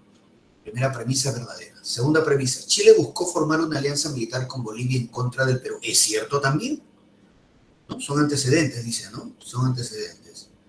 Sí, claro. Muy bien. La segunda premisa de la 12 es verdadera. Tercera premisa, Perú y Chile firmaron un tratado de no agresión. No, pues hubiera sido algo curioso eso, ¿no? Hubiera sido algo interesante firmar un tratado, pero no fue. La tercera premisa de la 12 es falsa. Cuarta premisa, Chile y Bolivia firmaron acuerdos de carácter tributario. Claro, eso de no dar más impuestos por 25 años, ¿no? El Tratado Walker-Bautista, claro, claro. Verdadero a la premisa 4. Será verdadero, verdadero, falso, verdadero. Verdadero, verdadero, falso, verdadero. Besito. 12 besitos. 12 besitos. Muy bien. Entonces la segunda columna, 9 casa, 10 dedos y 11 besitos. Carlos dice, no debería ser antitributario. No, desde el momento que hablan de impuestos, Carlos, ya es tributario. Sea para dar más, o sea para dar menos, o alzar o disminuir un impuesto o un tributo, ya es tributario. Ya está referido al tema tributario, ¿no? Para bien o para mal, pero es un tema tributario, ¿no? Claro. Luis dice, profe, la 9. Ahí está, lo hemos puesto, ahí está en el chat, Luis. La 9 es casa. 9 casa. Bien, vamos a ver entonces, avanzamos. Ya, vamos con el desarrollo de la guerra. Mira, primero la campaña marítima, que fue triunfo de Chile. Campaña marítima, triunfo de Chile, ¿no? Luego viene la campaña terrestre, triunfo de Chile. Ya ahí ya se consideraba que Chile ganó la guerra, porque claro, Chile controla el mar, controla tierra, y ahí se consideraba que Chile había ganado. Y por eso, mira, se da la mediación de los Estados Unidos, que fracasa porque el Perú no quiere ser territorio. El Perú ha perdido, pero no quiere ser territorio. Entonces la guerra continúa, viene la campaña de Lima, la expedición Lynch y la campaña de Lima. Triunfo de Chile. Triunfo de Chile. Y como el Perú sigue sin aceptar la derrota, o mejor dicho, sin ceder territorio, el último escenario es la sierra, donde para variar y encontrar una diferencia, triunfo de Chile. Triunfo de Chile. Y ya pues ahí termina, ¿no? Ya ni modo que haga la campaña de la selva, ¿no? Entonces, ahí está. Y es ahí, luego de la resistencia en la sierra, donde el Perú acepta ceder territorio y la guerra se acaba. Henry me dice una consulta. Dime, Henry, dime. Dime, ¿qué pasó? Profesor, disculpe, profesor, el tratado Walter Batista del 74, ¿fue firmado entre el Estado boliviano y las empresas chilenas o fue No, de una Estado a firma Estado. de gobierno a gobierno? De gobierno a gobierno, Henry. Por eso se llama tratado. Cuando es de Ah, ya. Estado a empresa, es contrato nomás. Por eso Ah, ¿te ya, acuerdas ya. que hemos hablado del contrato Dreyfus, contrato Rafa? Esos son de Estado con empresa. Incluso, ¿no? El contrato del gas de camisera, por ejemplo, contrato. Pero cuando es de Estado a Estado, ya es tratado. Ya tiene otro nivel, otro alcance. Muy Ya, bien, profesor, vamos muchas gracias. entonces. Chévere. Vamos con la campaña marítima. Mira, Chile partía con ventaja, porque Chile había comprado 2 acorazados de 3.600 toneladas cada uno. Este es el Cochrane, su principal barco de Chile.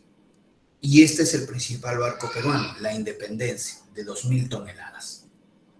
Muy bien. Tenemos acá Miguel Grau, ¿no? Estos son los 4 ases de la Marina. Bueno, Miguel Grau era el jefe de nuestra escuadra naval. Acá está Miguel Grau, ¿no? Acá está su esposa, sus hijos. Por si acaso, Miguel Grau era hijo de colombiano, ¿eh? Su papá de Miguel Grau era colombiano. Así es. Y sin embargo, él dio su vida por nuestro país, ¿no? Igual, por ejemplo, Bolognesi. Bolognesi, su papá era italiano. Y sin embargo, Bolognesi también dio su vida y formidable la actuación, ¿no? ¿Por qué te digo esto? Porque hace unas semanas hablé con un familiar de la sierra, tengo familia yo en el sur de Ancash, y un primo, y primo me sale con el discurso, pero no, me dice, los que hablamos quechua somos los verdaderos peruanos, ¿no? Se me ponen con ese discurso, pero ¿no? ¿Quién le habrá metido en la cabeza esas cosas? Y yo le digo, no, le digo, primo, mira, al margen de si hables quechua, chánica, castellano, al final no es como hablas, le digo, es lo que uno hace, le digo, ¿no? Y le conté este caso. Por ejemplo, Miguel Grau, le digo, él era, prácticamente él era colombiano, su padre es colombiano, él tenía acceso a la nacionalidad colombiana y dio su vida por el país. ¿Y qué importa si Grau hablaba quechua, aymara, chani, capiro, conibo, chipibo o inglés? Le digo. La cosa es la actuación al momento en que la patria lo requiere, ¿no? Eso es lo que manda, le digo, ¿no? Le cité el caso de Bolognesi, ¿no? Su padre era italiano, o sea, Bolognesi también podía acceder a la nacionalidad italiana, pero eso que interesa, el asunto es que las acciones determinan realmente si uno hace algo o no por la patria, le digo, ¿no? Entonces, bueno, me dice, ¿no? Como que se enojó un poquito también, ¿no? Pero ¿quién habrá metido el rollo, pero no? De que hablando quechua, ¿no? No, las acciones son las que determinan a las personas, ¿no? Y bueno, les narro esto porque es importante, ¿no? Como saber esto, ¿no? Andrés me dice, profe, su madre, claro, su madre era peruana y él nació en Piura, pues, ¿no? Pero su padre era colombiano. Muy bien, así es. Pero como les digo, eso es una anécdota porque el asunto es su accionar, ¿no? Bueno, Grau es considerado pues, el máximo héroe de la guerra para el Perú y fue incluso, lo nombraron peruano del milenio, ¿no? En su momento. Jefe de la escuadra chilena, Juan Williams Riveros. Acá están los dos acorazados chilenos, Cochrane y Blanco Encalada, cada uno de 3.600 toneladas. El primer combate, Loa Chipana, que más que un combate fue una persecución, mira, de estos dos barcos peruanos, Pilcomayo, Unión, que eran barcos de madera, persiguieron a la chilena Magallanes. No lograron atraparla, fue una persecución, pero se considera el primer combate de la guerra, ¿no? Loa Chipana. De ahí viene el primer gran combate, Iquique, donde el Huáscar, que lo vemos acá, que vuelvo a repetir, el Huáscar era un barco pequeño, acorazado pero pequeño. El Huáscar parte en dos a la Esmeralda chilena, que era un barco de madera, y cuando la Esmeralda se está hundiendo, partir en dos literalmente, la Esmeralda se está hundiendo, el capitán de la Esmeralda, el chileno Arturo Prat, aborda el Huáscar y obviamente nosotros lo matamos, ¿no? Porque si es la guerra. Ahí está Arturo Prat. ¿Por qué te digo? Porque este señor Arturo Prat, capitán de la Esmeralda, es el máximo héroe de la guerra para los chilenos. Máximo héroe de la guerra para los chilenos, Arturo Prat. Muy bien. Miguel Grau le devolvió muchas de las pertenencias de Arturo Prat a su esposa, la señora Carmela Carvajal. Ahí está. Y esta señora Carmela Carvajal es quien le dice a Miguel Grau, usted es un caballero, ¿no? El caballero de los mares. Bueno, si por un lado el Huáscar hundía la Esmeralda, nuestro mejor barco, que era la Independencia, lastimosamente el capitán de la Independencia comete la imprudencia de acercar nuestro mejor barco a la playa persiguiendo a la Covadonga, y nuestro mejor barco, la Independencia, se choca con un piedrón y se hundió. Entonces vemos ahí justamente el hundimiento de la Independencia, persiguiendo, o sea, ni siquiera combatiendo, guerreando, ¿no? Se chocó con un piedrón, se hundió la Independencia. O sea, prácticamente un blooper, ¿no? Como dice Morón, una torpeza. Entonces, en el combate de Iquique, mientras Chile perdió un barco antiguo, ¿no? Que era la Esmeralda, nosotros perdíamos nuestro mejor barco, la Independencia, y quedamos aún más en desventaja frente a Chile. Sin embargo, el Huáscar detuvo la guerra 6 meses, ni más ni menos. Incluso el Huáscar se da el lujo de bombardear puertos chilenos, de capturar una embarcación chilena, el Rímac. Esas son las llamadas correrías del Huáscar. Lastimosamente, en el combate de Angamos es donde los chilenos matan a Miguel Grau, lastimosamente, y se llevan el Huáscar, ¿no? Como vemos, mira, la pintura, mira, el Huáscar era un barco pequeño, te repito, acorazado pero pequeño, y mira los barcos chilenos, impresionante, ¿no?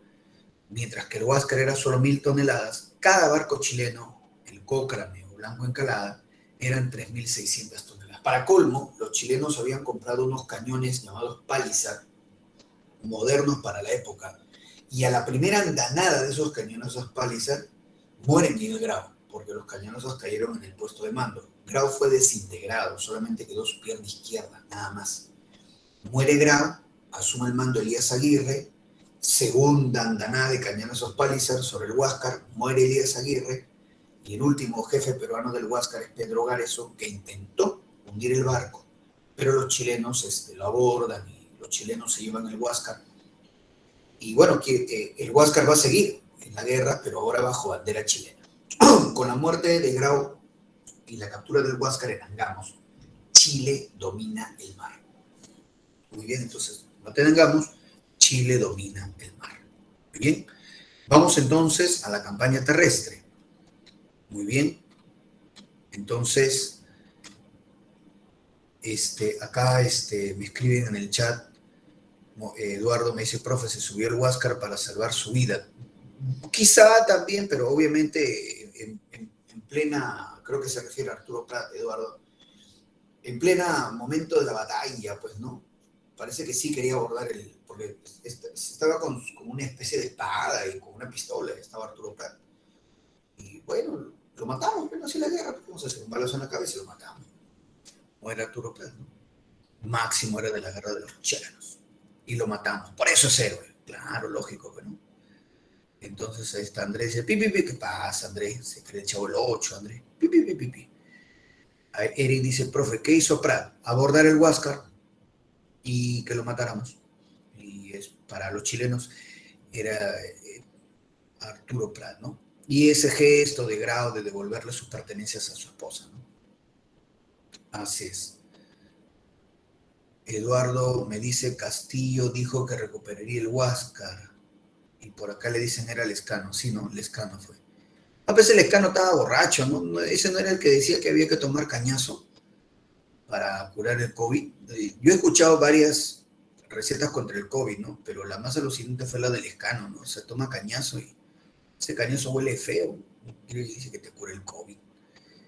Ya ese estaba, creo que él había tomado el cañazo muy bien. Entonces, Diego me dice, ¿Chile recibió barcos ingleses? No. Chile recibió préstamos de Inglaterra y con esos préstamos compró armamento. Bastante ya con darle préstamos a los chilenos, los ingleses, ¿no? Nosotros no teníamos crédito internacional para colmo.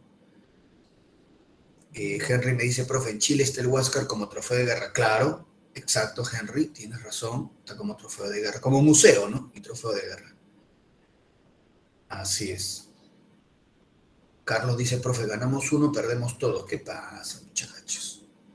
Eduardo dice, borracho, ¿qué pasa, Eduardo? Adeli me dice, profe, ¿usted considera que estos gestos de grado fue un error? No, no es parte de la guerra, Adeli. Es parte de la guerra. El error fue que se hundiera la independencia, pero eso no fue error de Grau, fue error del capitán peruano Juan Mori. No, te devuelvo. Todo por ahí creo alguien quiere hablar, a ver, de repente. Todos esos marineros peruanos y chilenos se... Dime, te escucho, dime. Por ejemplo, ese gesto de cuando se hundió un barco chileno, él recogió a los de su De la marina. Esmeralda fue. Precisamente Sí. de la Esmeralda. Sí, no, eso es normal, no hay ningún problema. Eran gestos que cada comandante... Chile no hubiera hecho lo mismo. No, es que también el Huáscar lo hizo trizas a la Esmeralda. El Huáscar lo hizo trizas. ¿Por qué te digo? Mira, más o menos para que tengas una idea, mira. El Huáscar, como era un barco de metal, un acorazado, pequeño pero era acorazado, y tenía una punta de acero el Huáscar, un espolón. Y la Esmeralda chilena era de madera. Entonces el Huáscar lo chocó 3 veces a la Esmeralda. Así, cual combi loca, así, el Huáscar lo chocó 3 veces hasta partirlo en 2. Escúchame, y cada vez que el Huáscar chocaba la Esmeralda, Grau daba la orden para que al momento en que el Huáscar choca la Esmeralda, todos los cañones del Huáscar reventaban sobre la Esmeralda. O sea, no solamente era el impacto del choque del Huáscar, sino todos los cañones, todo. Un camal se volvió la Esmeralda. Sí, era terrible. 3 veces hicieron eso. O sea, el Huáscar no tuvo piedad con la Esmeralda. La partió en 2 y la convirtió en el camal de diablateros. Y por eso destacan los chilenos que pese a eso, Arturo Prat estaba vivo y Arturo Prat salta sobre el Huáscar, ¿no? Como diciendo, no tuvo miedo, quiere seguir guerreando, una cosa así, ¿no? Y que nosotros fuimos malos y lo matamos a Arturo Prat, teníamos que matarlo, pues, en la guerra, ¿no? Y por eso es héroe. No, nosotros... y otra cosa, incluso no tuvimos piedad y matamos a un niño. En la Esmeralda, ¿no? Generalmente los que tocaban ahí, había una especie de trompeta ahí en los barcos, para avisar así cuando había que preparar el barco para la guerra, ¿no? Para la batalla, ¿no? Había un niño, ¿ya? Igual lo matamos al chibolo. creo que un cañonazo lleno de cara al chibolo. ¿Sí? Y se veía, porque el chibolo decía que estaba arriba de Esmeralda. Se veía que era un niño. Igual, no, guerra es guerra. Pues. Y luego dijo, mata todo, mata. Y ya los que sobrevivieron, los que tuvieron la suerte de sobrevivir esa nota, ya Grau lo salva. O sea, ese es el detalle. O sea, ¿no? A veces se cuenta lo último, pero aguanta, ¿qué pasó primero? Fue una matanza, una masacre esa vaina. Sí. No tuvo, Miguel Grau y no tuvo piedad. Él dijo, arrasen con todo, tío. Choquen y revienten todo. Así fue. Y 3 veces, ¿ah? Así fue. Bueno, pero entonces Eduardo me dice, es que así, pues, profe, en la guerra ser piadoso es una debilidad. Mario Eduardo, tú eres lo máximo, Eduardo. Tú eres malo, Eduardo. Tú sí, tú eres el Vegeta de la historia del Perú. Tú no tienes piedad. Muy bien. Vamos a ver entonces la campaña terrestre. Bien, vamos a ver la campaña terrestre. Mira, tenemos acá los jefes del ejército. Muy bien. Bueno, el líder de nuestro ejército era Juan Buendía, que no era un buen líder, ¿no? Perdía muchas batallas, lo terminan cambiando por Montero, que igual también perdía batallas. En el caso de Chile, destacamos a este señor, Manuel Baquedano, porque Manuel Baquedano es el que nos gana las batallas claves. Las 2 batallas terrestres claves nos gana Baquedano. Entonces, una cosa que a mí también me llama la atención, en ese aspecto no he investigado mucho, pero Manuel Baquedano es el general chileno que nos derrota, las 2 batallas claves. ¿Ah? Y sin embargo, no es el máximo héroe de la guerra para los chilenos. Para los chilenos es Arturo Prat, ¿no? Debe ser porque Arturo Prat murió, ¿no? Como alguien dijo ayer, ¿no? El morir es un plus, ¿no? Debe ser. De Baquedano nos gana. Y acordémonos de ese nombre, Baquedano. Y también es el que ocupa Lima, Baquedano. Vemos acá el territorio y vamos a ver entonces, ¿ya? Mira, las rabonas. Las rabonas eran las mujeres de los soldados que acompañaban a estos en la batalla. Tenían ese nombre, las rabonas. Ellas se encargaban de curar a los heridos, preparar la comida. Se encargaban de la logística, las rabonas. Así es. Vamos con la campaña terrestre. Los chilenos hicieron 2 desembarcos. 2 desembarcos en la campaña terrestre. El primer desembarco para ocupar Tarapacá, en Pisagua, y el segundo desembarco, que fue en Hilo, para ocupar Tacna y Arica. Sí, mira, vamos a ver acá. Cuartel General de Chile, lo que antes era la costa boliviana. Primer desembarco chileno en Pisagua, primera gran batalla clave, San Francisco Dolores, triunfo de Chile, y hay una pequeña batalla, Tarapacá, que es un triunfo peruano, pero que en realidad no nos sirvió de mucho. Segundo desembarco chileno en Hilo, ahí está. Segunda gran batalla clave, Alto de la Alianza, triunfo chileno. Y de ahí viene la toma del Morro de Arica, que fue una masacre a favor de Chile. Estos son los 2 desembarcos chilenos, Pisagua e Hilo. Las 2 batallas claves, San Francisco Dolores, Alto de la Alianza, ambos triunfos de Chile. Posteriormente se da el desembarco en Curayacu, ya para lo que es el ataque a Lima. Eso fue después. Vamos a ver entonces, mira, ven, vamos con el primer desembarco. Mira, acá están los soldados, la mayoría, no todos, pero la mayoría de soldados chilenos llevaba una chaqueta azul y pantaloneta roja. Y la mayoría de soldados peruanos, tampoco todos, pero sí la mayoría de soldados peruanos, tenía una vestimenta blanca. Un poco como se parecen a los uniformes de las selecciones, ¿no? De las selecciones de fútbol. Igualito. Entonces, si te das cuenta, ¿no? Ahí está. ¿No? Por eso es el clásico. Bueno, ya, entonces vemos acá el desembarco en Pisagua. 10.000 chilenos con Baquedano. Y acá está la batalla clave, Dolores San Francisco. 10.000 chilenos llegan al Cerro San Francisco Dolores y en la parte baja habían 6.500 entre peruanos y bolivianos. Profe, 10.000 chilenos contra 6.500 peruanos y bolivianos. Falta gente, ¿no? Sí, se esperaba la llegada del presidente Daza. El boliviano Daza debía llegar con 5.000 soldados. Ni bien Daza llegara al campo de batalla, se iniciaba, ¿no? El enfrentamiento de la batalla. Pero Daza nunca llegó. Vemos acá el mapa. Mira, Daza con su batallón vino desde Arica. Daza pasó todo esto y llegó hasta Camarones. Ya en realidad no le faltaba mucho, mira. Y Daza no quiso seguir avanzando. Daza dijo, no, que es un desierto, que no está acostumbrado, que hace mucho calor, que sus soldados se van a ir, y Daza no llega al campo de batalla. Mira, Daza se da vuelta, mejor me regreso, y se regresa a Arica, y no llega al campo de batalla. Entonces, en inferioridad numérica, los peruanos y bolivianos van a perder, ¿no? Entonces, el primer triunfo de Chile en San Francisco de Dolores es porque estamos en inferioridad numérica. Entonces, imagínate, ¿no? Vamos a una guerra por Bolivia y al final Bolivia ni siquiera acepta presencia en la batalla. En fin. Entonces, se pierde Tarapacá en San Francisco de Dolores y, como te repito, hay un triunfo peruano en Tarapacá, pero un triunfo que no nos sirve mucho porque en Tarapacá derrotamos a 1.000 chilenos de los 10.000 que habían llegado. Entonces, es un triunfo Tarapacá, es cierto, pero que no nos es útil. Bueno, estas noticias malas de la campaña terrestre van a provocar cambios políticos. En Bolivia lo sacan a Daza, mira, hace rato era, ¿no? Lo sacan a Daza y en su reemplazo entra Campero. Y en el caso del Perú, nuestro presidente Mariano Prado se va de viaje, dice que comprar armamentos y barcos. Prado se va de viaje de forma secreta, pero tú sabes que en Lima no hay secretos, ¿no? Al día siguiente que Prado viajó, ya todo Lima sabía que él se había ido.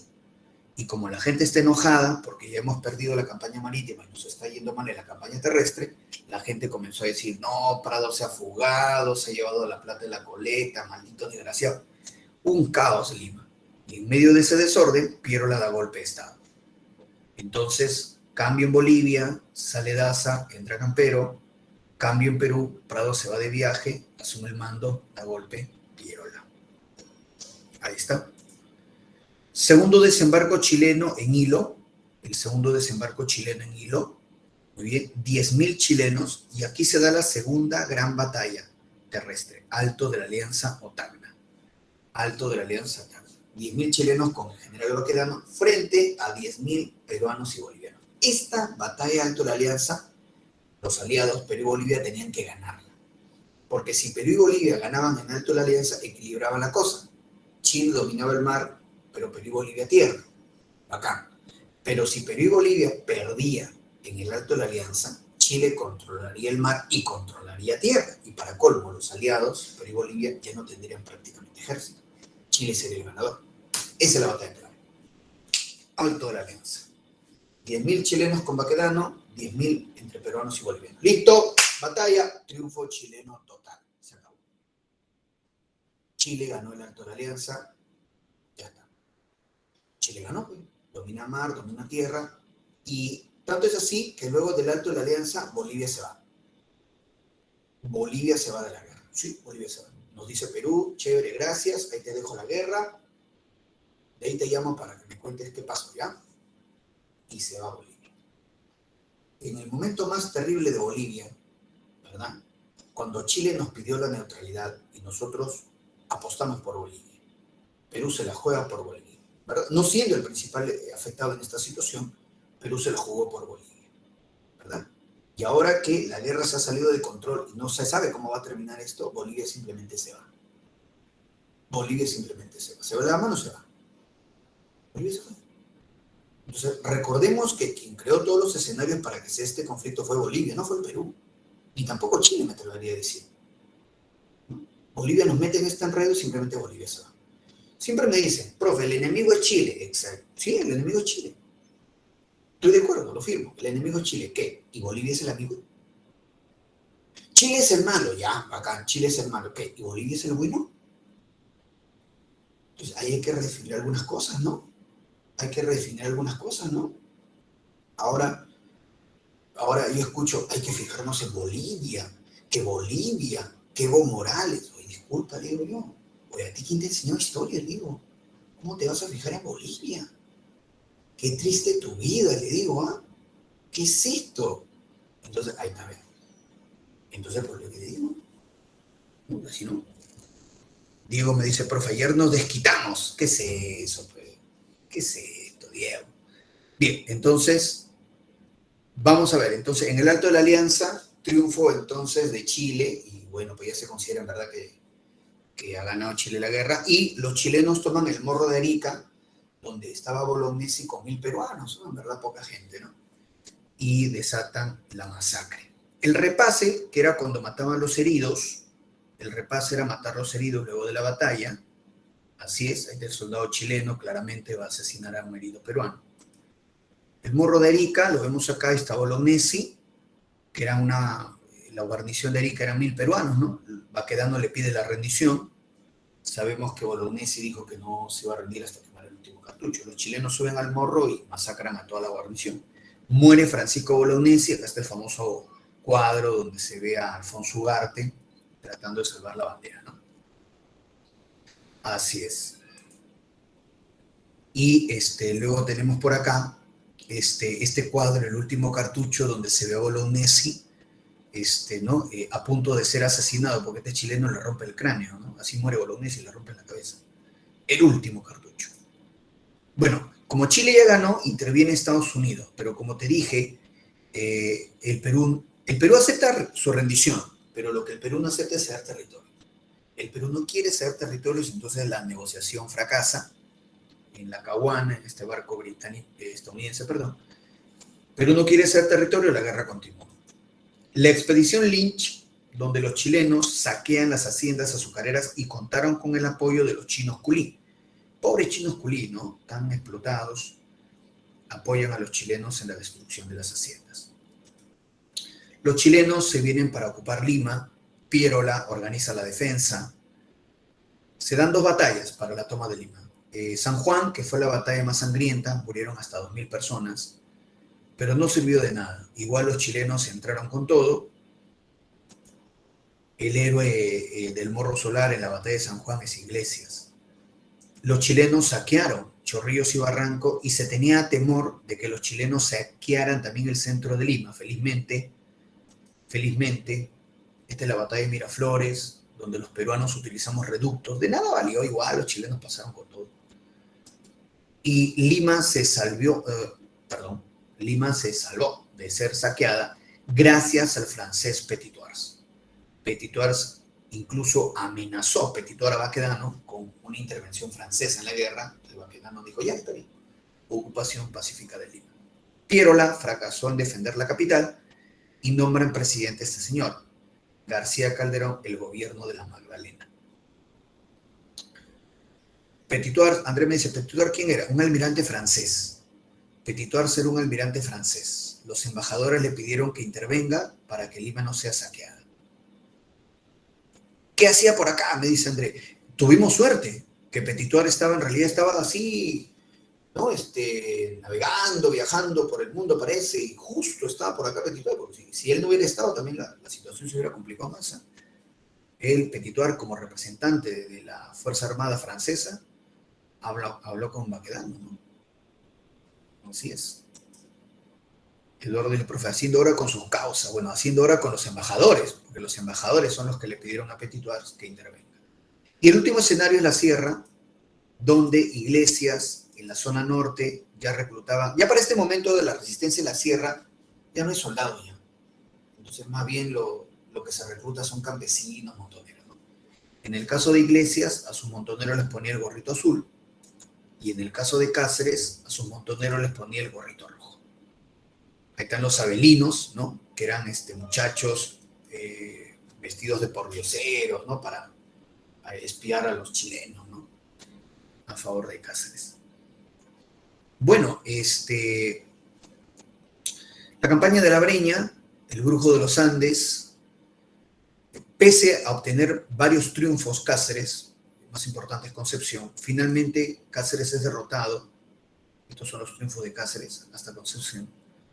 Cáceres fue derrotado en la batalla de Huamachuco. Cáceres logró huir. Quien quedó herido y fue fusilado, Leoncio Prado. Por ser hijo de un expresidente, Mariano Ignacio Prado, Leoncio Prado dirigió su propio fusilamiento. Eso era morir con honor, porque si no lo hubieran matado a patadas, ¿eh? Yo creo que tú diriges tu propio fusilamiento. Iglesias es el que da el grito de Montán y acepta ceder territorio y se firma el tratado Lavalle-Noboa, Tratado de Ancón, con Chile. Aquí se acaba la guerra. Y precisamente Iglesias, en el grito de Montán, acepta ceder territorio. Mira ahí, artículo 2 del Tratado de Ancón, perdemos Tarapacá para siempre. Y artículo 3, cedemos Tacna Arica por 10 años luego de los cuales tendría que hacerse un plebiscito, cosa que nunca se hace por oposición de Chile. Muy bien, entonces, este es el esquemita y paso a dictarte las claves. Sí, vamos a ver, te dicto las claves, a ver. La 13, 13 es besito. 14, a ver, vamos a ver acá. Muy bien, casa. 14, casa. Ah, 15, dedo. 15, dedo. Bien. 16, dedo también. 16, dedo. 17, casa. 17, casa. 18, a ver, a 18.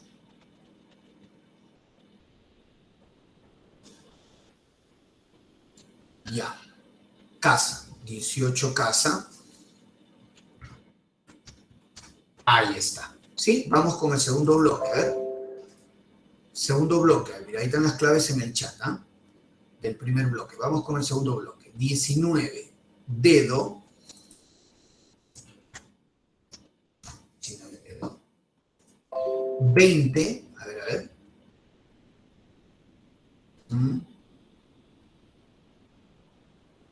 Ajá, ya está. Casa. 20, casa. 20. Casa. 21, a ver, a ver.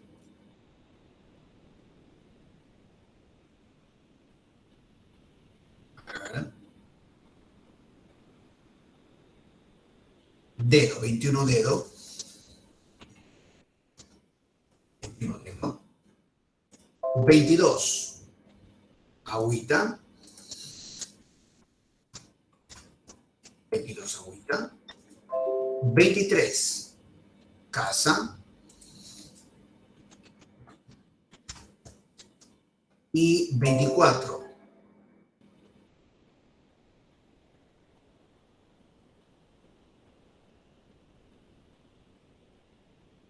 ajá, casa. 24, casa. Ahí están las claves entonces en el chat, chicos. Henry me dice, profe, hay mucho que reflexionar de esta guerra del Pacífico. Fue la etapa más dura de nuestra historia. Sí, sí, una de las etapas más duras. La otra etapa dura fue el terrorismo. La otra etapa difícil, Henry, fue el terrorismo. La de los 80. Bien, fue durísima, durísima. Eduardo, qué malo, Eduardo. Profe, ¿qué importa? Ellos no tienen mar. Y nosotros sí, ¿qué es eso? Bien, chicos, nos vemos entonces. Cuídense bastante. Nos vemos, cuídense. Chao, chao. Revisen el Classroom y cualquier duda me escriben y me preguntan, ¿ya? Listo, nos vemos. Cuídense bastante.